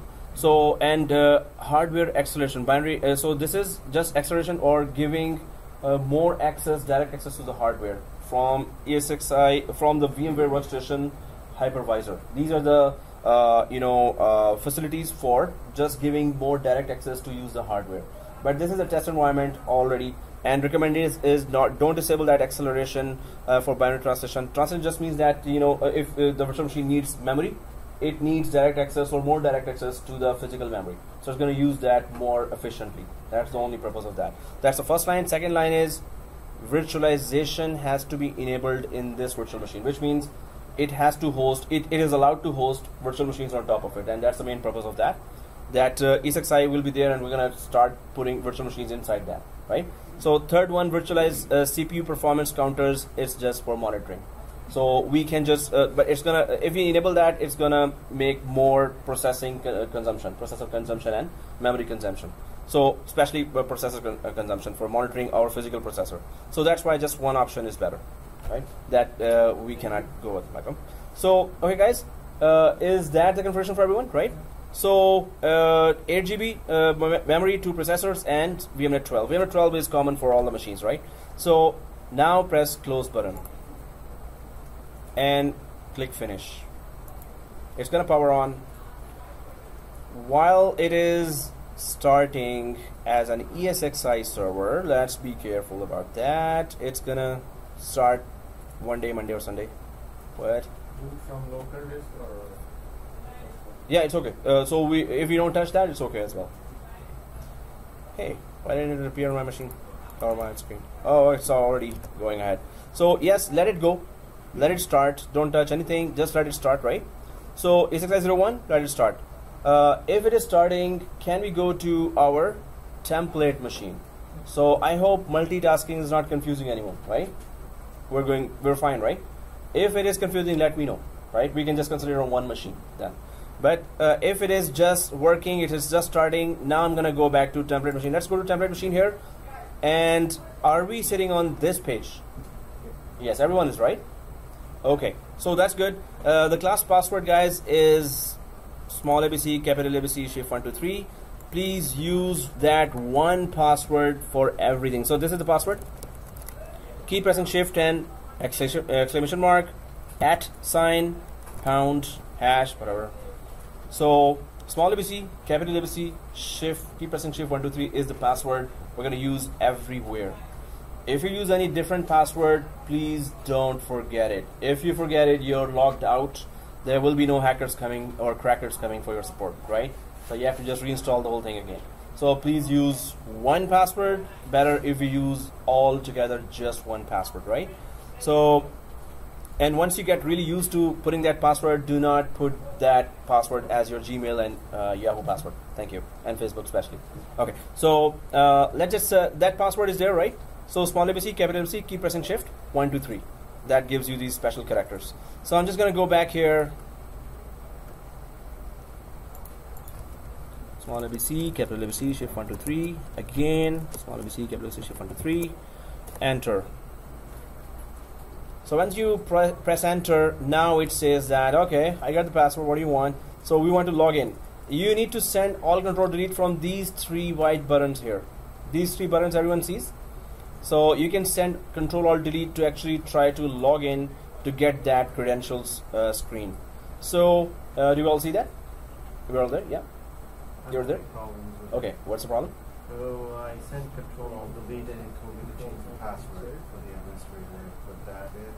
I'm logged in, but it's blank. Oh, maybe it's just loading still. But I'll just do that same step. So click that, guys. If you have all clicked that, let's reach that screen. So somebody's going ahead of teacher. Oh, okay. So yeah, sometimes I'm gonna just deviate to a customized configuration. If you're going ahead, right, a little, it might be that you have to come back to that configuration. So I'm just gonna put that password there and press enter. So it is loading, and still it's a blank screen, or still blank. But I'm just wondering, maybe that ISO that I got was something else. Was it 2012 showing? Yeah. Okay, so I'll just check that now. So you should be seeing this screen now, and we're gonna make those 8 modifications there quickly, one by one, and then we're going to. So it's still not there, right? Oh, okay. So I'll pause, and so resuming. Now Windows, we have logged in, right? So we can just go for those 8 modifications quickly. And you know, I maintain a forum where I just put all whatever I'm teaching there. So I put all that stuff, and that's specifically for my reference as well. But you can also just go there and check it out. So it's idprofcourses.boards.net, and here whatever courses I'm teaching and whatever exam resources are there, idprofcourses.boards.net. This is not just advertisement. I'm just going there to use my you know, that 8 modifications. So I'm just gonna go way down here, way down. Oh yeah, one more thing. If you're certified, so just let me know. Yeah. ITprofcourses. Yeah. ITprofcourses.boards.net. If you're really bored, no, it's not that bored. Yeah. So yeah. So ITprofcourses.boards.net. So anything related to AWS, SCCM, VMware. So all the resources just for reading help and everything. So I'll keep updating that nearly every day or every second day. If that's there, now I'm just gonna go way down here, and how to prepare your lab. So this is what we do at the start of every course, how to prepare your lab. So I'm just gonna way down here to this, and then the third option is steps to create first template machine, software to download. So this template machine, what we're creating, there are 8 modifications there in that. So these are the 8 modifications that we need to do for the proper execution of the course. So and these modifications one by one we have to do. If we miss any one, we're gonna be stopping. That student will be stopping us that, okay, I don't have that during the course, and many times, unless we actually have done it already, or at that time we have to do that. So any virtual machine in a virtual environment, of course it needs VMware tools. That's the most important thing for a virtual machine, because it not only it gives the user friendly, or it makes the machine more with better performance, it's also enables some of the advanced features as well. So because it's a virtual machine in our Hypervisor 2, we're going to go for VMware tools, then we're going to turn off firewall, then we're going to make the time zone correct, because time has to be correct for the machines. Shared folder is a very cool feature in this. Internet Explorer security turn off and unlocking the screen, because it's going to lock us out every 10 minutes if it is idle, right? And then ultimately we're going to sysprep it, so we can use it as an image. So I'm just going to go for VMware tools, then step by step, one by one, we're going to do all these. So let's just go to our network, or let me go to my network.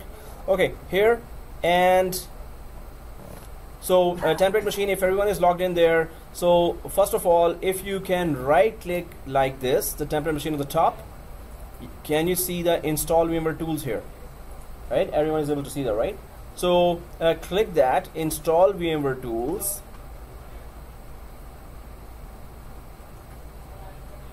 and this will pop up. You can just grab it. If you miss it for some reason, if this pop-up comes, that you can just click it and here click the setup, next, finish and restart. But if somehow you missed it, so I'm just gonna deliberately miss it. Suppose if you miss it, so this, when we click that VMware tool, install VMware tools, so it mounted that VMware tools software to the DVD. So suppose if we miss that pop-up on the right side, we can go to the file explorer or the yellow folder here, and that it is mounted to the DVD with the VM icon here. If you see the VM icon, this is the VMware tools here. Double click that and just go ahead, next, it's typical installation, next, and finish and restart. It has to restart because after that one more feature will be enabled. So if you're stopped at anything and you have a question. No way. Yeah. You're kidding me, right? That's it. You're there? Yeah. Okay. Did you fast forward the time? Those time powers. Okay. So okay, guys. So click that, and next, finish. It's just nothing. Next, install, restart. Right.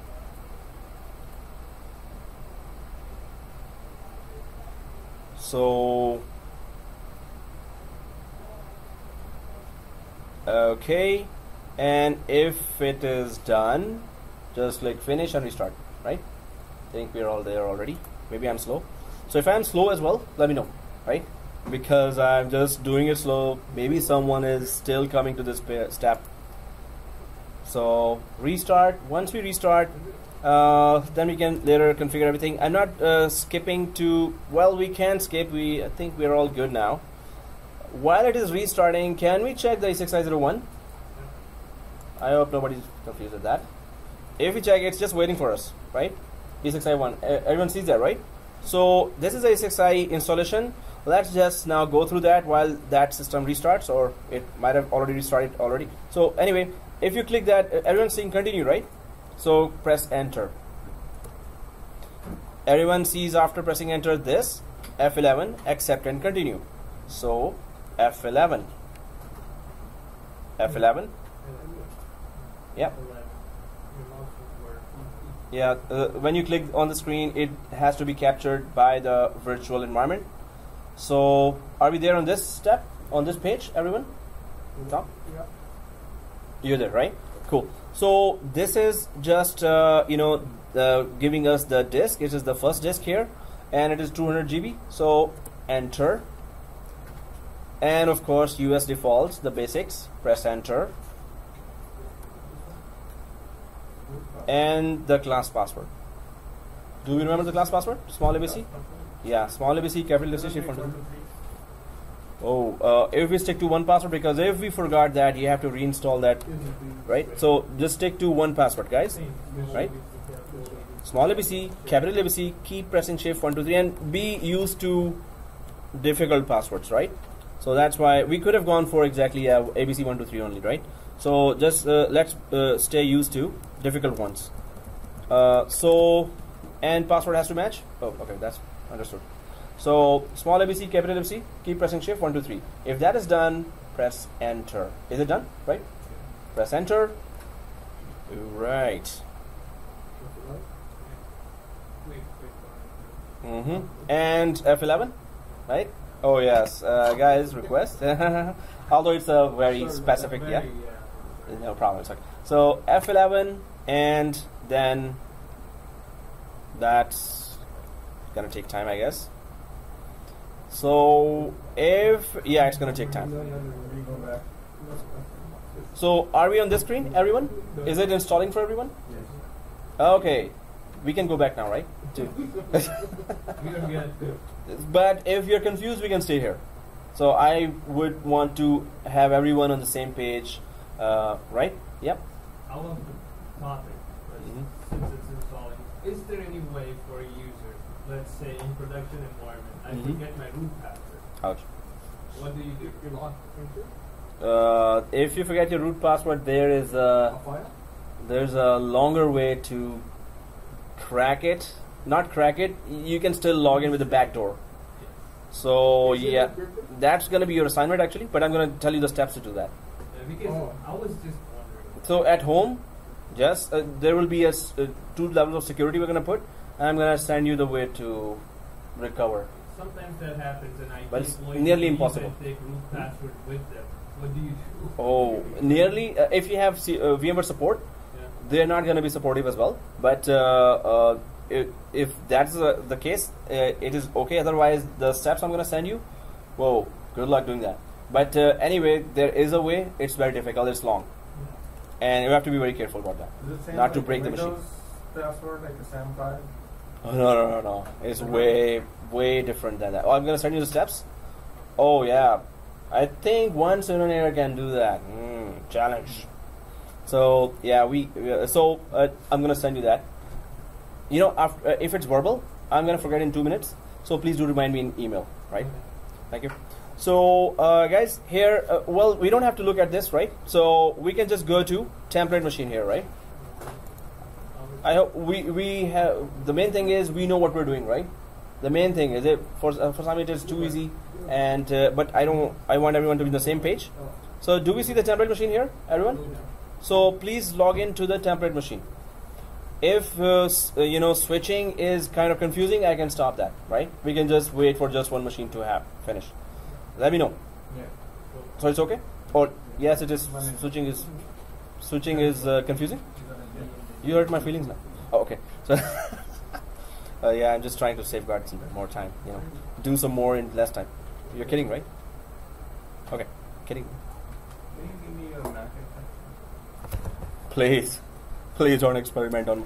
Okay, let me just take a backup on all my stuff. So okay guys, here template machine, we're just gonna press this 3 buttons here, put the Control Alt Delete here, and go to administrator. So are we still okay? Right? So are we all logged in from this? So if we started this and if it doesn't take long for any process, we're not gonna switch, right? So now if it is logged in here, we have to do those 8 configurations while we'll leave the ESXi where it is, right? So ESXi, what we did, we just accepted the license, and we put the password, we selected the first disk, the basic things, right? Next, finish. That's what we did. There is nothing. After it is done, then we have to be very careful. We have to carefully configure the ESXi itself, and we're going to discuss why we're doing that. So so let's just go for this all the other configuration. So let's go for local server here on the template machine. Please let me know if somebody's falling behind so I could help you. So local server here, first of all, the firewall is on. We don't need that, right? So click the firewall, public on, click that, and then do you see on the left side, turn Windows firewall on or off, right? So click that and turn off. There are 2 profiles only, so press OK. Is it turned off for everyone? Yeah. Press OK and you should be seeing this, right? So that's the second requirement out of the 8 requirements there. Yep, firewalls are off, right? Yeah. Okay. So if it is off, then we go for you don't have to change the IP because we're gonna still have to give a static IP separately. Remote management we don't need. Remote desktop, as you said, yes, the time change. So let's go to scroll to the right side, guys. Scroll to the right side. You see the scroll bar, and we see Pacific time there. Yeah. Okay, so click that and click Mexico. No, just kidding. Okay, so change time zone here and Eastern. So it's way down this one. -5 Eastern US and Canada, right? Below Bogota. Okay, so here click that, press OK. Make sure still your time is correct, because even if you change the time zone, sometimes time is not correct, and it is not correct. So in my case it is 5:02 right now, so I still have to go back to 2:02. So 5:02, I'm just gonna click that change date and time here, right? Change date and time, and just change the 5 to 2. It was still wrong, the time was still wrong, right? So time zone has to be correct, and without the correct time, some of the applications, some of the services will not work, right? It has to be correct time. Maybe you saw this, that some applications were not working just because it was wrong time on the workstations. And especially file sharing. Exactly. When you're sharing files in your domain controller and has a different time set, Definitely. even 6-10 minutes. And I had to go for one branch. Everything was perfect, but we all did not look at the time and kept on troubleshooting. Everything was perfect. And after some time, when we had biryani there, and then we came back and we were so fresh. Oh, we all know what's biryani, right? Biryani makes you fresh. It makes me sleepy. Oh, okay. At that time we were so tense. So after that, then we realized the time is wrong. Wow. So anyway, so 6 hours to wake up. so okay, guys, press here, press OK here, and time zone time is correct, and this is very, very important, right? So press OK here, and then we keep going ahead. So right above the time, you can see IE enhanced security configuration. So click that and turn it off, because it's going to be web based, a lot of processes. So we do not need some extra pop-up comings that are you sure you want to go there? Are you sure you want to go there? So click this and turn it off. Well, I'll just turn it off both, although we just need it for administrators. Just turn it off, put off both, yeah.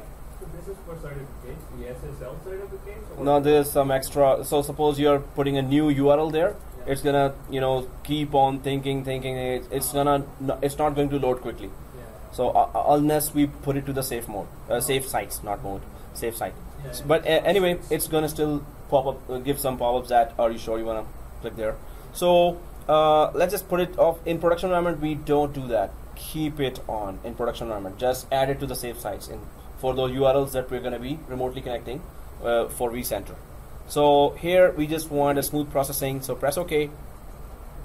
And then let's go to the, this is a very cool feature. You're gonna need it during the whole course, and that is shared folder. So if we right click on the template machine here, right click on the template machine, guys, and then go for settings. And this is only enabled because we just installed Vmware tools there. So right click the template machine, go to settings, and go to options here, options. Everyone's on the options, right? Yeah. And do you see the shared folders here? Yeah. So if we had not installed Vmware tools, it would have been grayed out. So now click that and click always enabled, and map as a network drive, both. Now what's the purpose? You can copy from the virtual machine to the physical machine any software, and from the physical machine to the virtual machine any software. And we will need that during the whole course. So this is kind of a window we are opening for each virtual machine, so we can copy from our virtual to physical any software and copy back and forth both sides, right? Very important for that.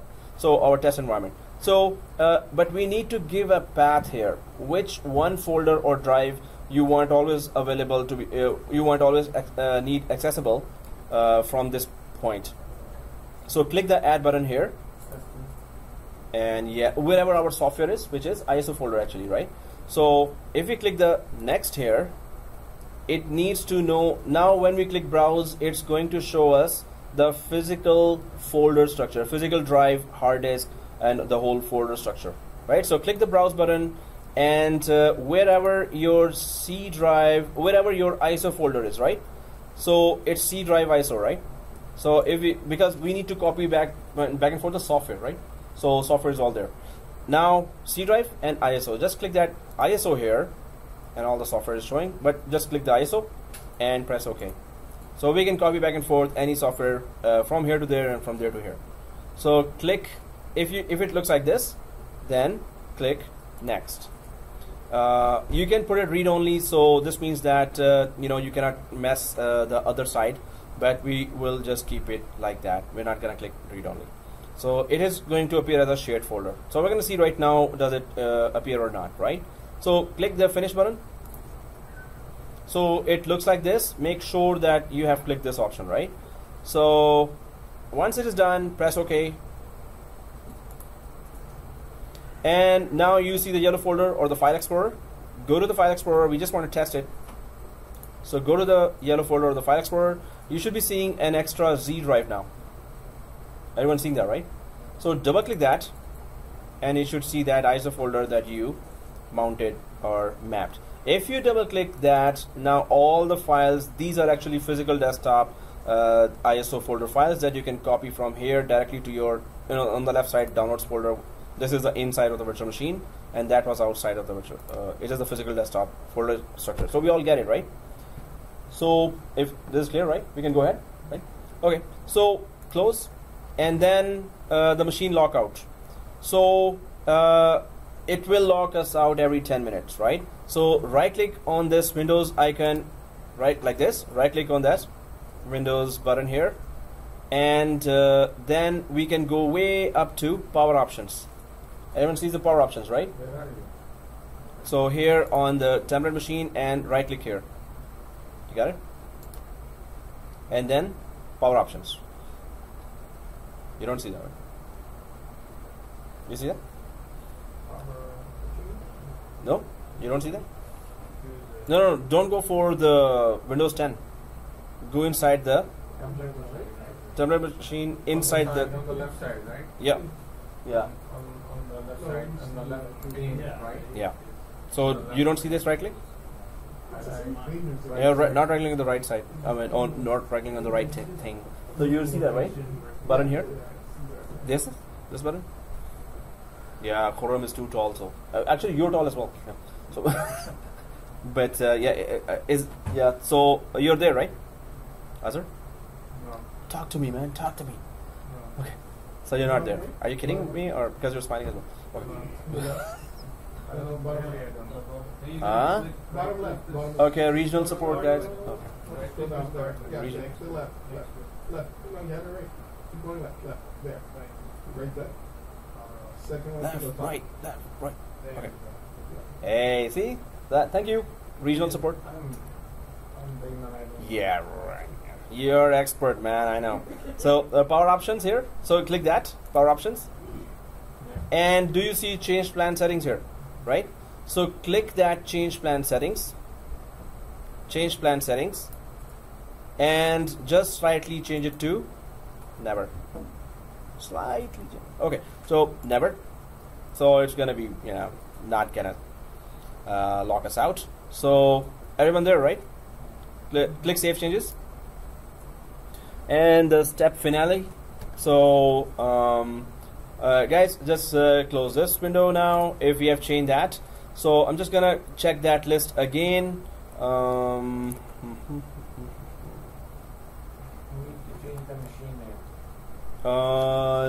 We still have to change when we create the clone as well, so it's okay.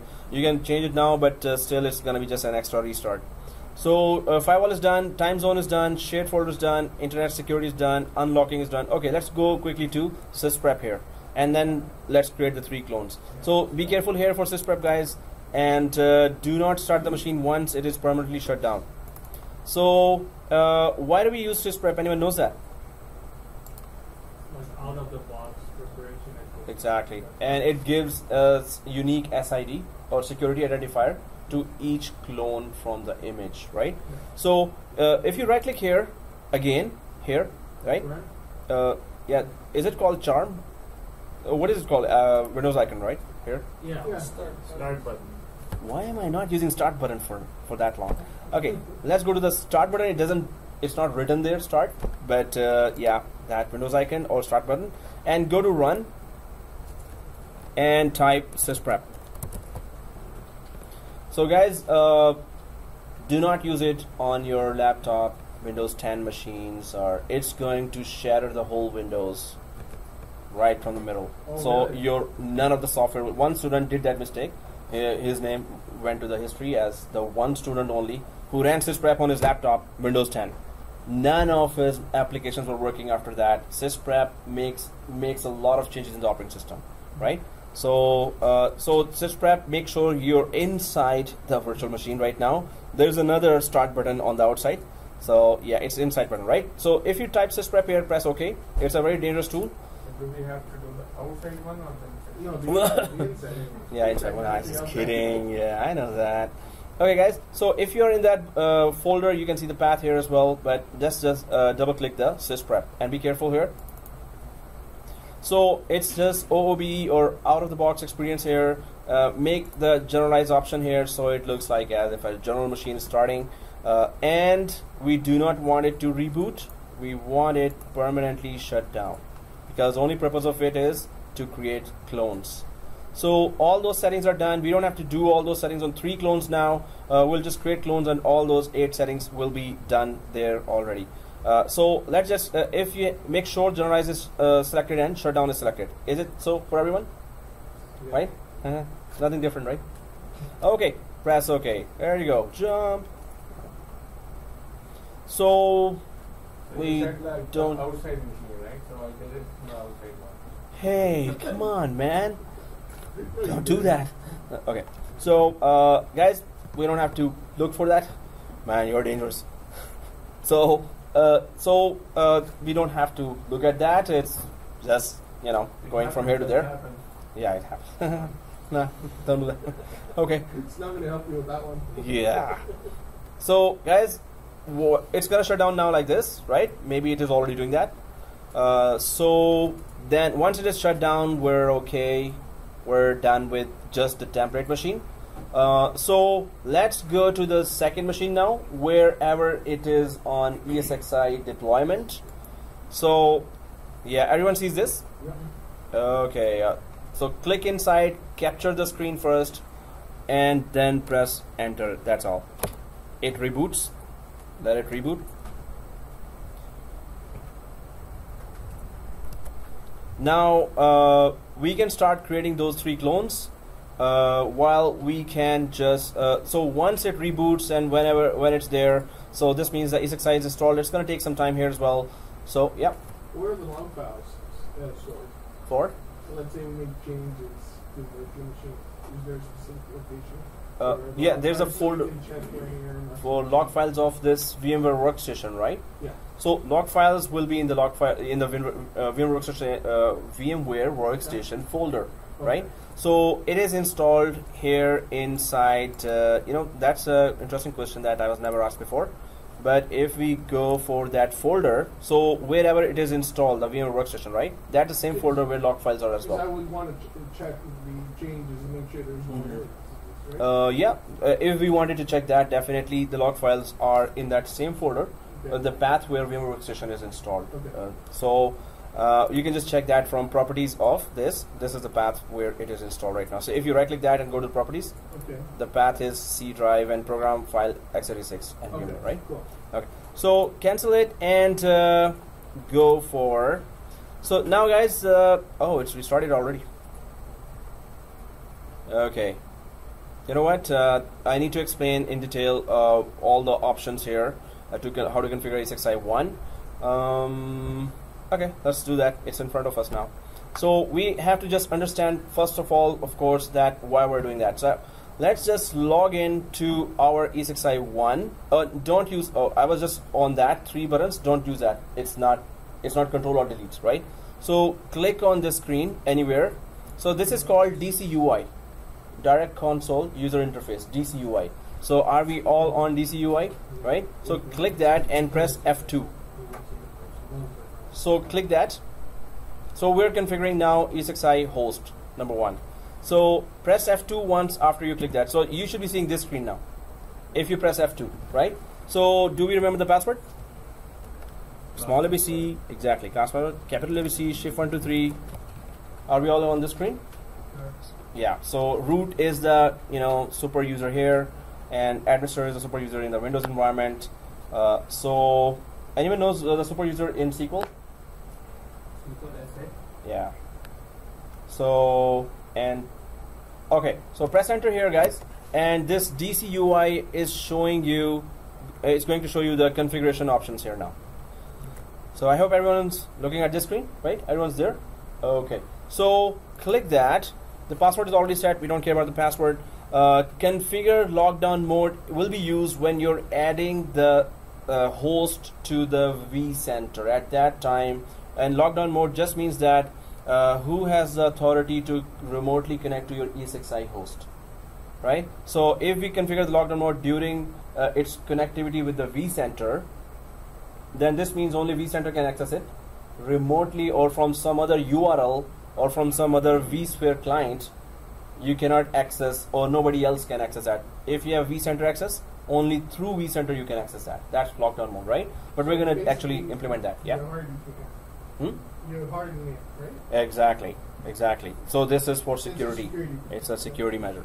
So configure management network here. On the right side, you can see that the wrong passwords are there. Anyone? I think we may all know that. What is the meaning of 169.254?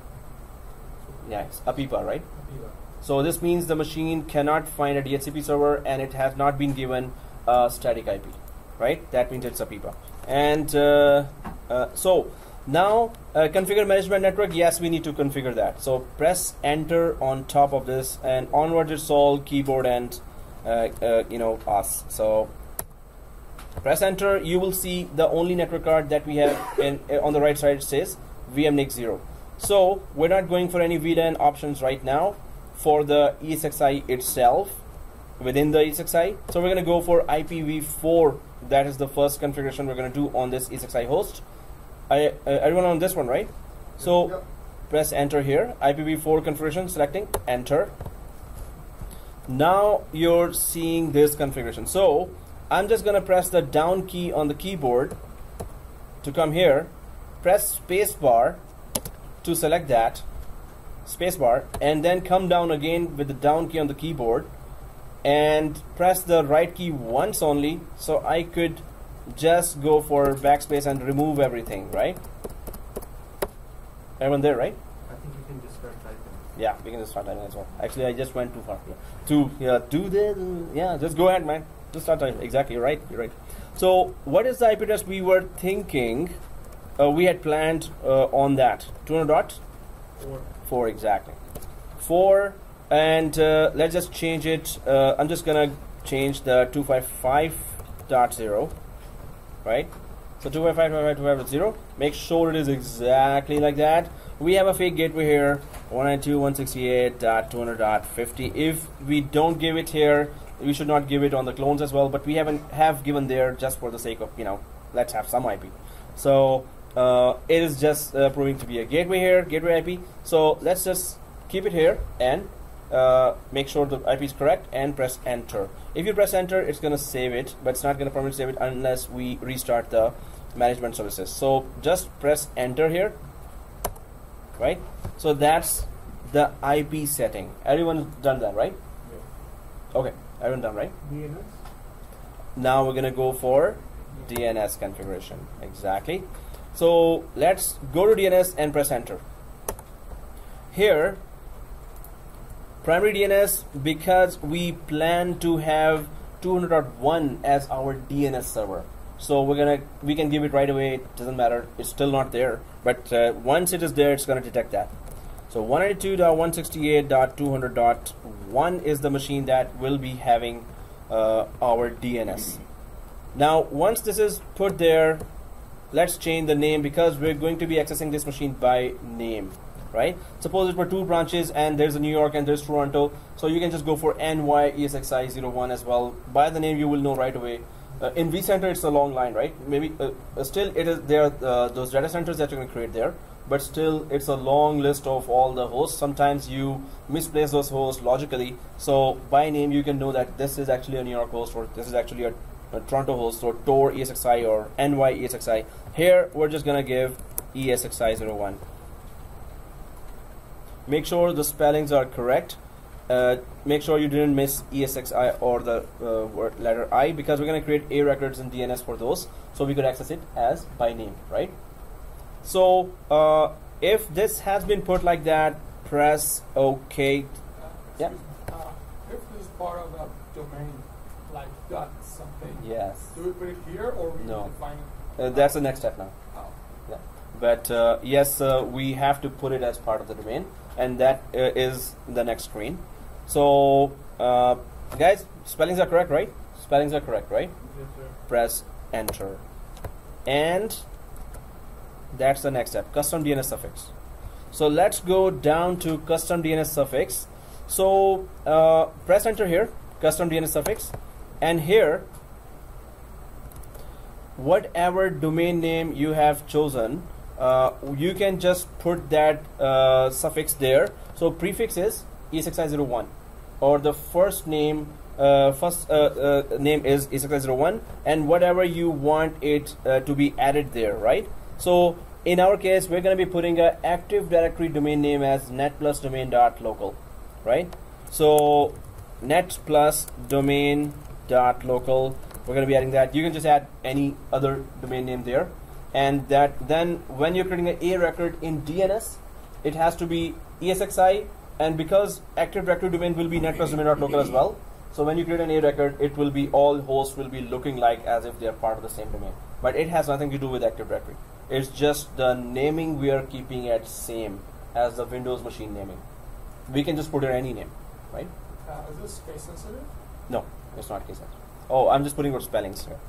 So, guys, okay, so if we put that, sometimes we miss it, but make sure that localhost is not present there, or anything else is not, and it has the exact spellings here, because we're going to be creating the same name in Windows environment as well.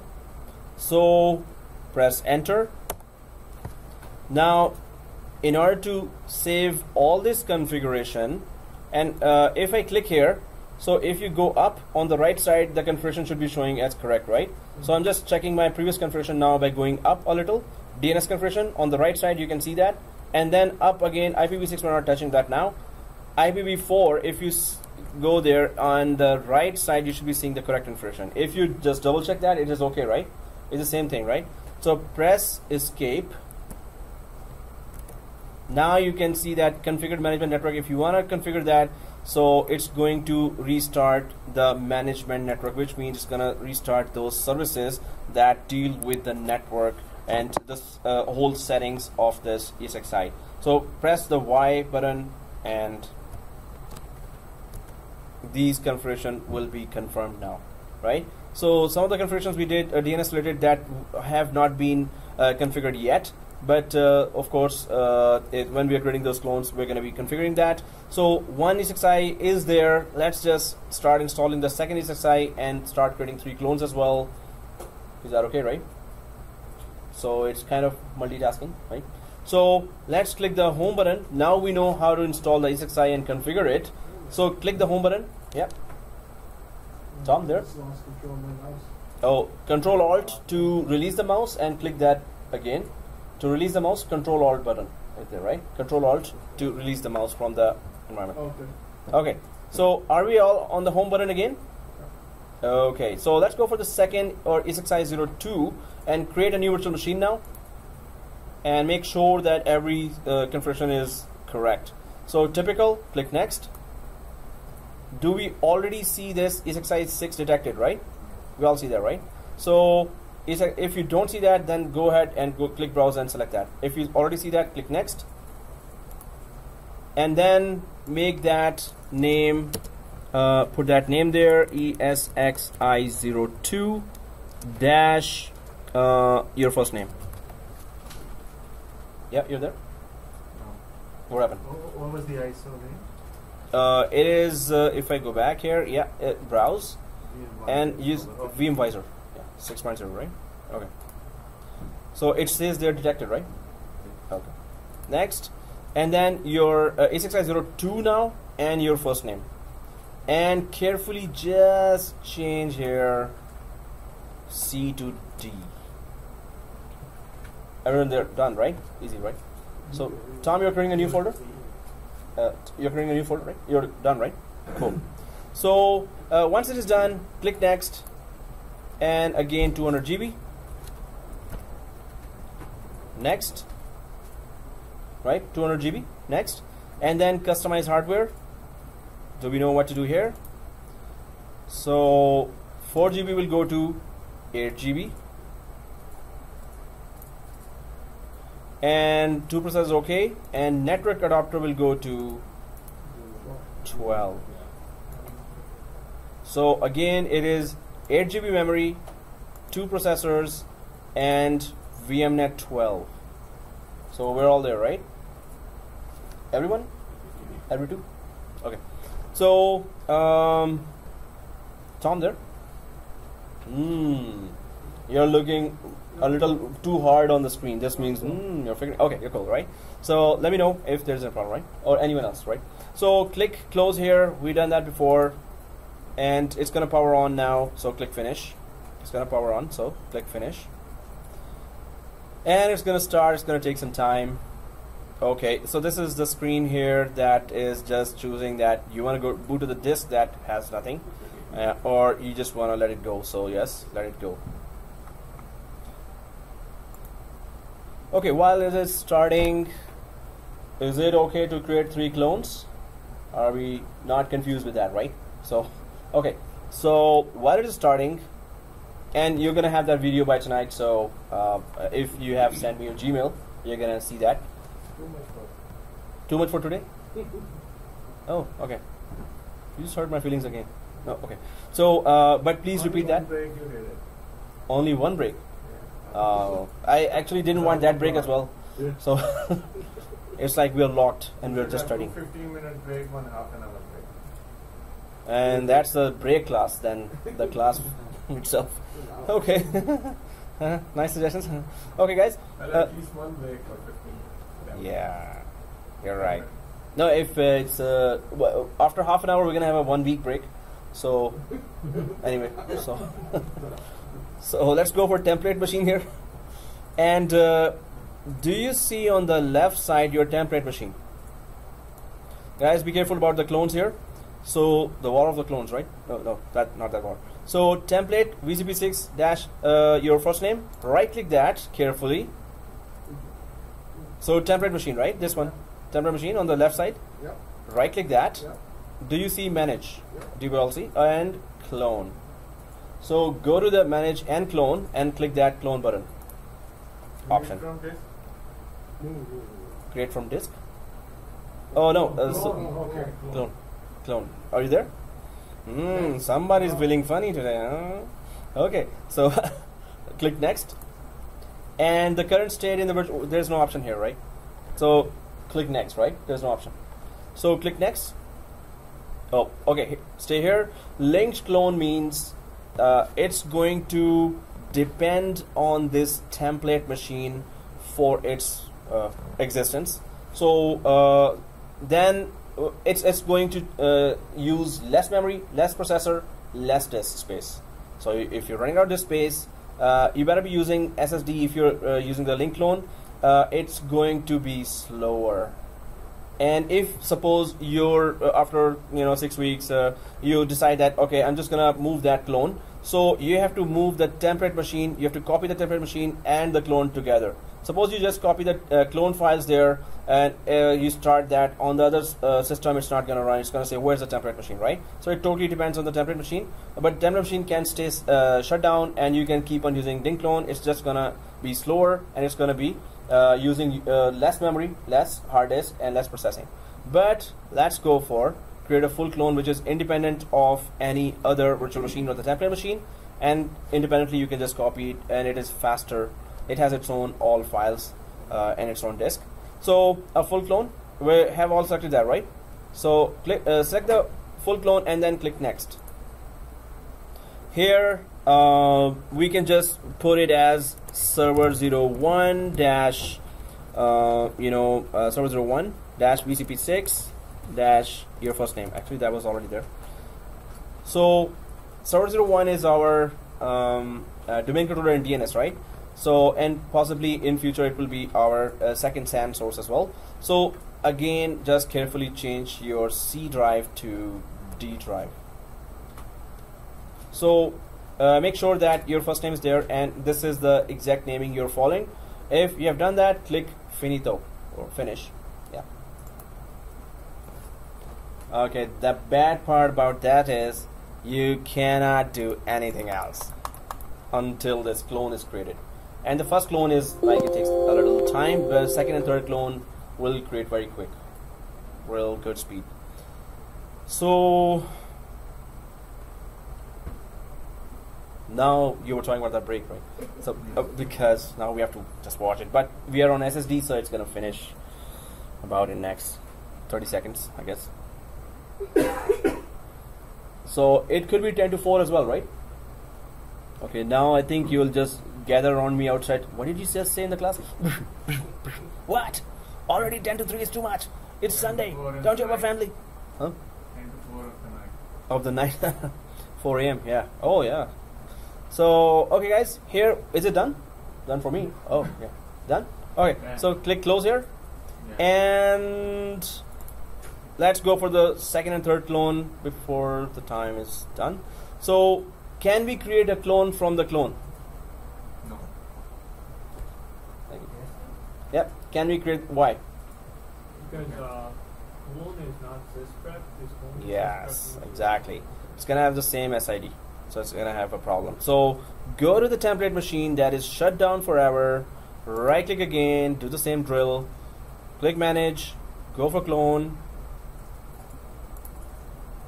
and next the current state in the virtual machine. Next, full clone, not the link clone. Full clone, next, and then of course server 02, and of course VCP6 dash your first name, and the drive ladder is D. Now that's going to be fast. So if you have all done that, click finito again. That's like done. Alright, that was fast, right?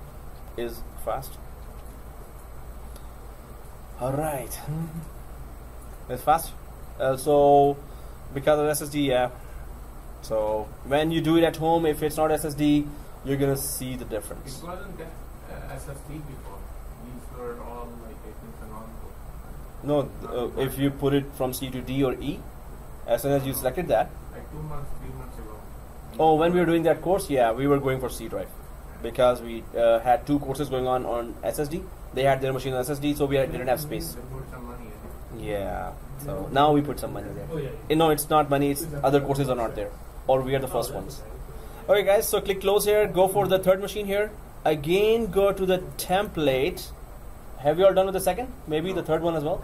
Okay. So right click template again and go for manage and go for clone again. We know the drill now. So next, full clone, next. And yeah, well, the rest is written here. I'm just gonna go for server 03 here and change C to D or E and click finito for the third time. Okay, so 3 clones are created. I think we have enough time to configure at least side 2, the hypervisor. So we can just create the clones if we start it. So all we would be able to achieve is that just starting it. So is it done? Third clone as well, right? So click. It's still going, right? Yeah. Let me know if it is done, because then we're going to go to the SSI 2 at least before the time we can finish configuring SSI 2. So guys, we're going to continue with in the next on next Sunday as well. So try to be there before 10 so we could start sharp at 10, right? And we're gonna not have any break. We're gonna be in a lockdown mode. No, just kidding. Yep. Sorry, I have this migration Sunday. Oh, so we're gonna miss you. I'm about to cry now. I'll be there 9 Okay. to 12 or 9 to 11.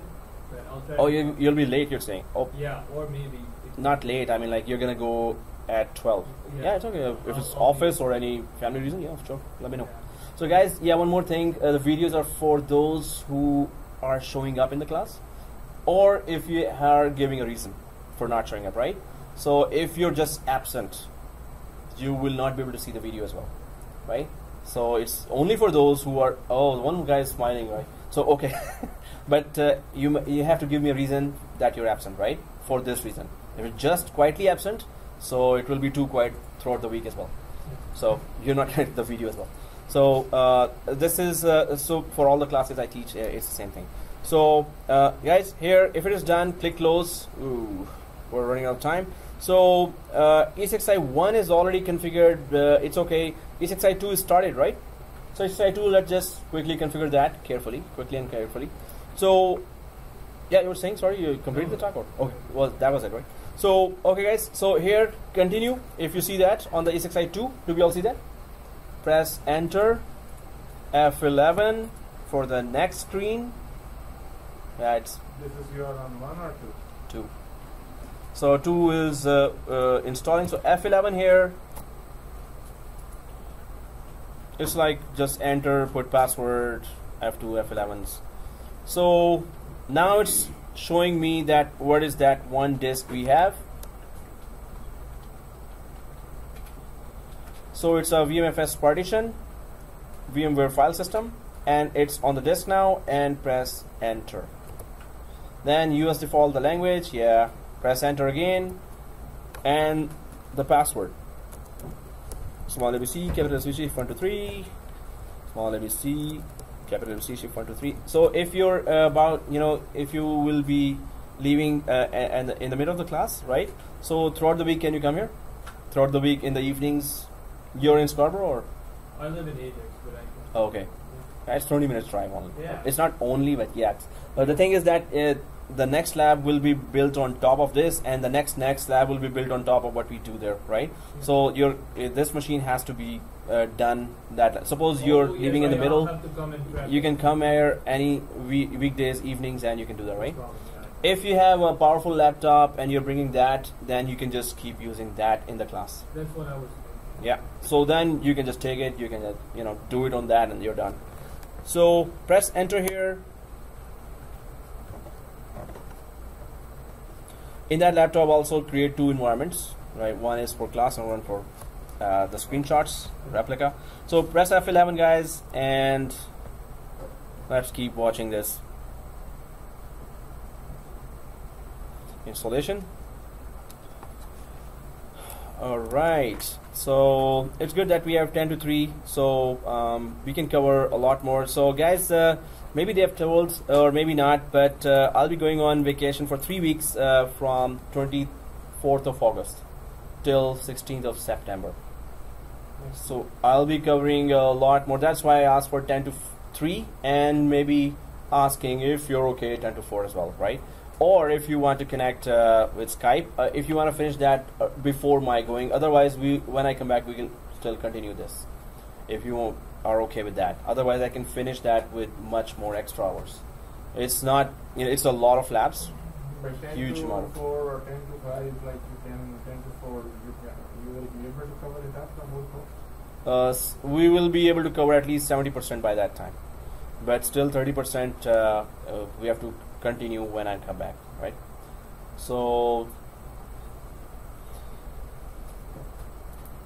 if you want, then we can cover faster if you are willing to give all more time. Are you going for 3 weeks? Yeah, just 3 weeks. So before that, if you want to finish, you don't want to wait, then we can all consider about certain more times. The whole Sunday is available, actually. And then we can have 3 breaks. We'll just camp here, barbecue outside. Okay, yep. Sorry, what's the DNS? DNS 200. Whoa, you're already there. 200.1. No, net plus domain. Oh, that's the suffix, custom suffix. Yeah. So that's net plus domain dot local. Hey, you're way ahead of me. That's not fair. I'm so hurt now. Oh, just kidding. Yeah. So it's okay. If you're already there, yeah, go ahead. But I hope you don't learn the hard way that maybe in Vcenter conversion I'm just customizing something. I'll never do that. Okay. But this is exactly an obvious step. Yeah. You're right. Yep. The reason we didn't do the cloning for ESX VMs was because they're so easy. They're like after 6 steps they're done. I know. But if they were like 7 or 8 ESXi servers, I would have gone for a template. And there's nothing like sysprep for ESX. People No, won't it's have copies. any problem like No, it's not gonna have a problem. Like identical actually, sys. actually, auto deploy is the feature for that. But we must have that basic environment there already. Vcenter has to be there to create the auto deploy. Auto deploy actually deploys on mass scale, on large scale. But if you want to create ESXi, normally I didn't have to do it in the production environment. I didn't have to do here, but I can come up with one. That's a good question actually. So wow, that's good. I have to check and I have to test that. We can do that, but it was so few steps that I didn't think that we need that. It's much faster, right? Yeah, you're right. It's just 2. So even if there are 2, because then we have to create template machine, that might take time. Then we create 2 clones. Yeah, you're right. Actually, we're gonna be using third one as well. You're very right. Actually, I'll come up with that. Definite. Good point. Very good point. Okay, guys. So if we're back there, next step is F2. F2 is the next step. Are we all there? Back? No. Oh, okay. Yep, it's still loading. We're done. No, I'm there. Yeah. So go to the F2 if you are there. Okay, Yeah. Yeah. So DCUI. So if you're on the direct console user interface, which is this interface, so go for the class password, press enter, class password, and then we see that configuration area. And configure management network, that's where we were. Everyone's there, right? So, yeah, everyone there, right? So configure management. Oh, it's still booting up? It's on C or D? SSD, super slow drive, right? Or solid state drive? Okay. Sometimes it is super slow drive, which is super slow. Oh, it's loading, right? Really? It's still loading. It's on SSD, right? Okay. It is? Yeah. Yeah. Alright, so, yeah, we can wait, don't worry. Yeah, 10 to 5, 10 to 6. Can't wait. Oh, just go. There's the priceless reaction there. Huh? Please, no. So the suffix is netplus.domain.local. Okay. So guys, please do ask me if you're ahead of me. Please do ask me. So that's good. netplus.domain.local, because then we're gonna have big problems. So, okay, guys, are we all there? Yeah. Oh, you're all there. So, okay, guys, configure management network. Enter network adapters, and then we go for IPv4. IPv4. Enter, and then you can see this screen, and go down and press the space bar, and then just start writing 192.168.200.5, right? And of course that 255 and the fake gateway, the gateway that never was. Wow. Okay, so anyway, is it correct? Because later, maybe if it's ESXi is not adding to the vCenter, the IP addressing, some very few times I saw that, you know, it's not a 168, it's 169 written there by mistake. So mistakes happen, right? But just double check your IP. So press enter, do not press escape here, press enter, and then we go for DNS here, DNS configuration, press enter there. We're there, you're done, right? Good. Okay, so press enter here, and then we know the DNS here, 192.168.200.1, and the IP is, the name is ESXi02. Make sure it is, sometimes we forget I there, so ESXi02. Make sure all the spellings are correct, because we're going to create DNS A records there as well. That will have to be exact same spelling. And make sure that the IP address is lowercase, not uppercase. Okay, just kidding, come on. So, okay, press enter. You know, I should have kept myself serious for, you know, longer time. I smiled, I gave away. Anyway, custom DNS suffixes, and we know that NAT that we haven't created yet, but this is what we plan to create. NAT plus domain dot local. Yep. Oh yeah. Let me know if I'm in front of it. Just say, "Hey, teach duck." So I'll just drop down. So NAT plus domain dot local. Yeah, this has to be. Just try to be mucho perfect on that, right? So, and it's the wrong Spanish, I know. Yeah, it's muy perfect.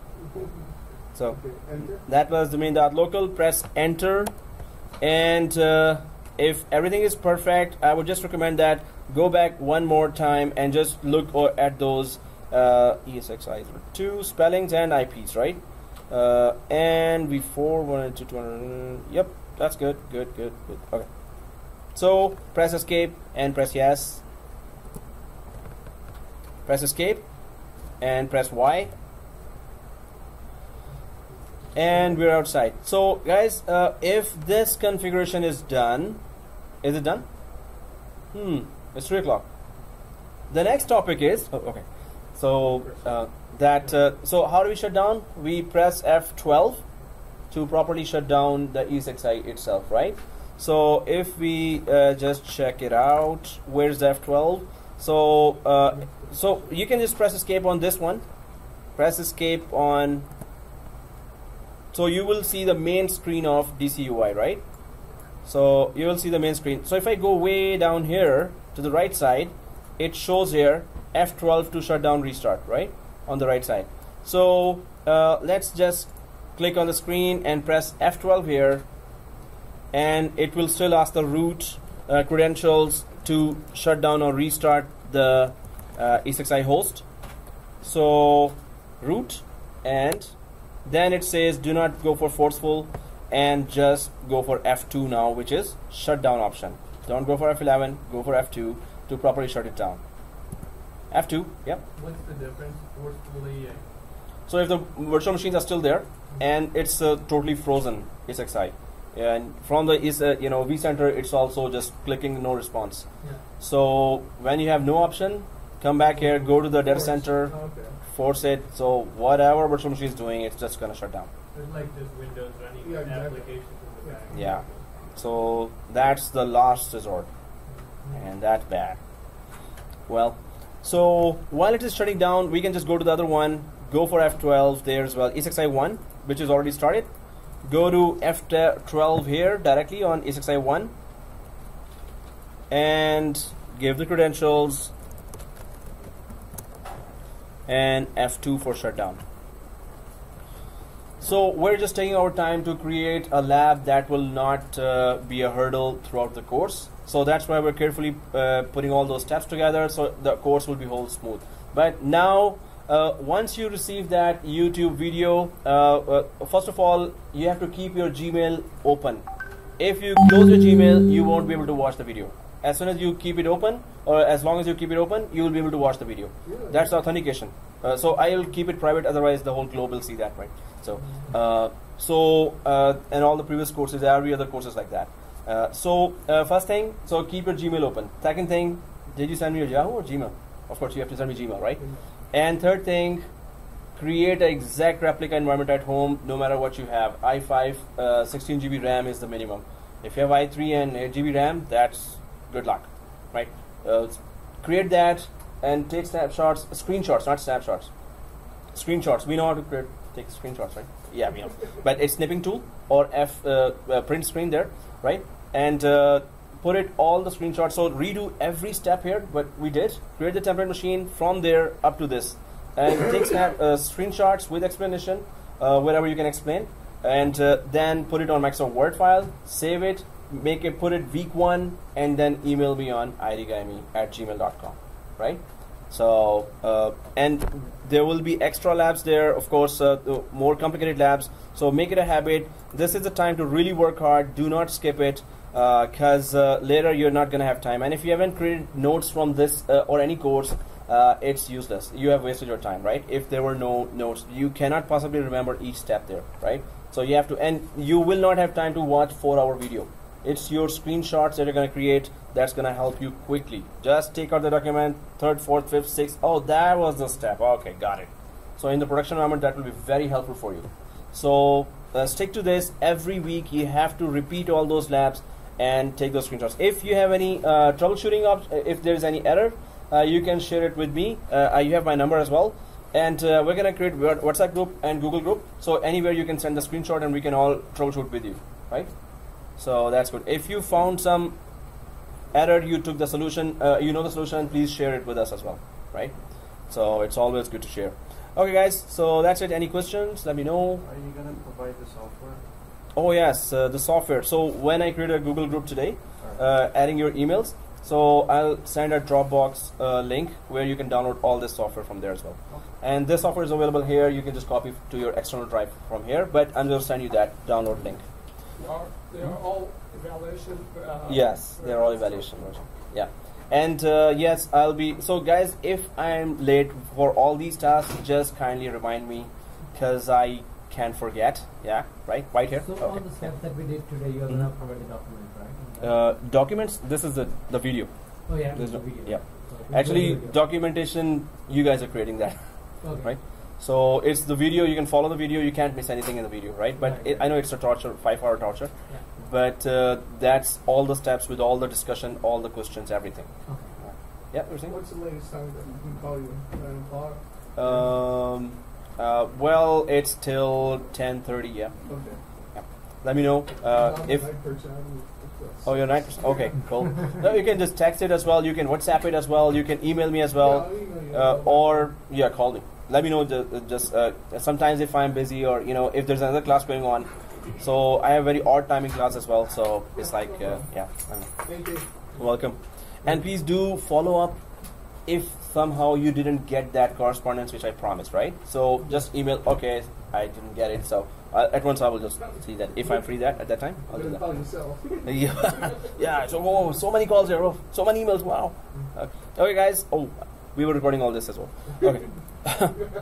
These videos normally are with all the jokes inside. Yeah.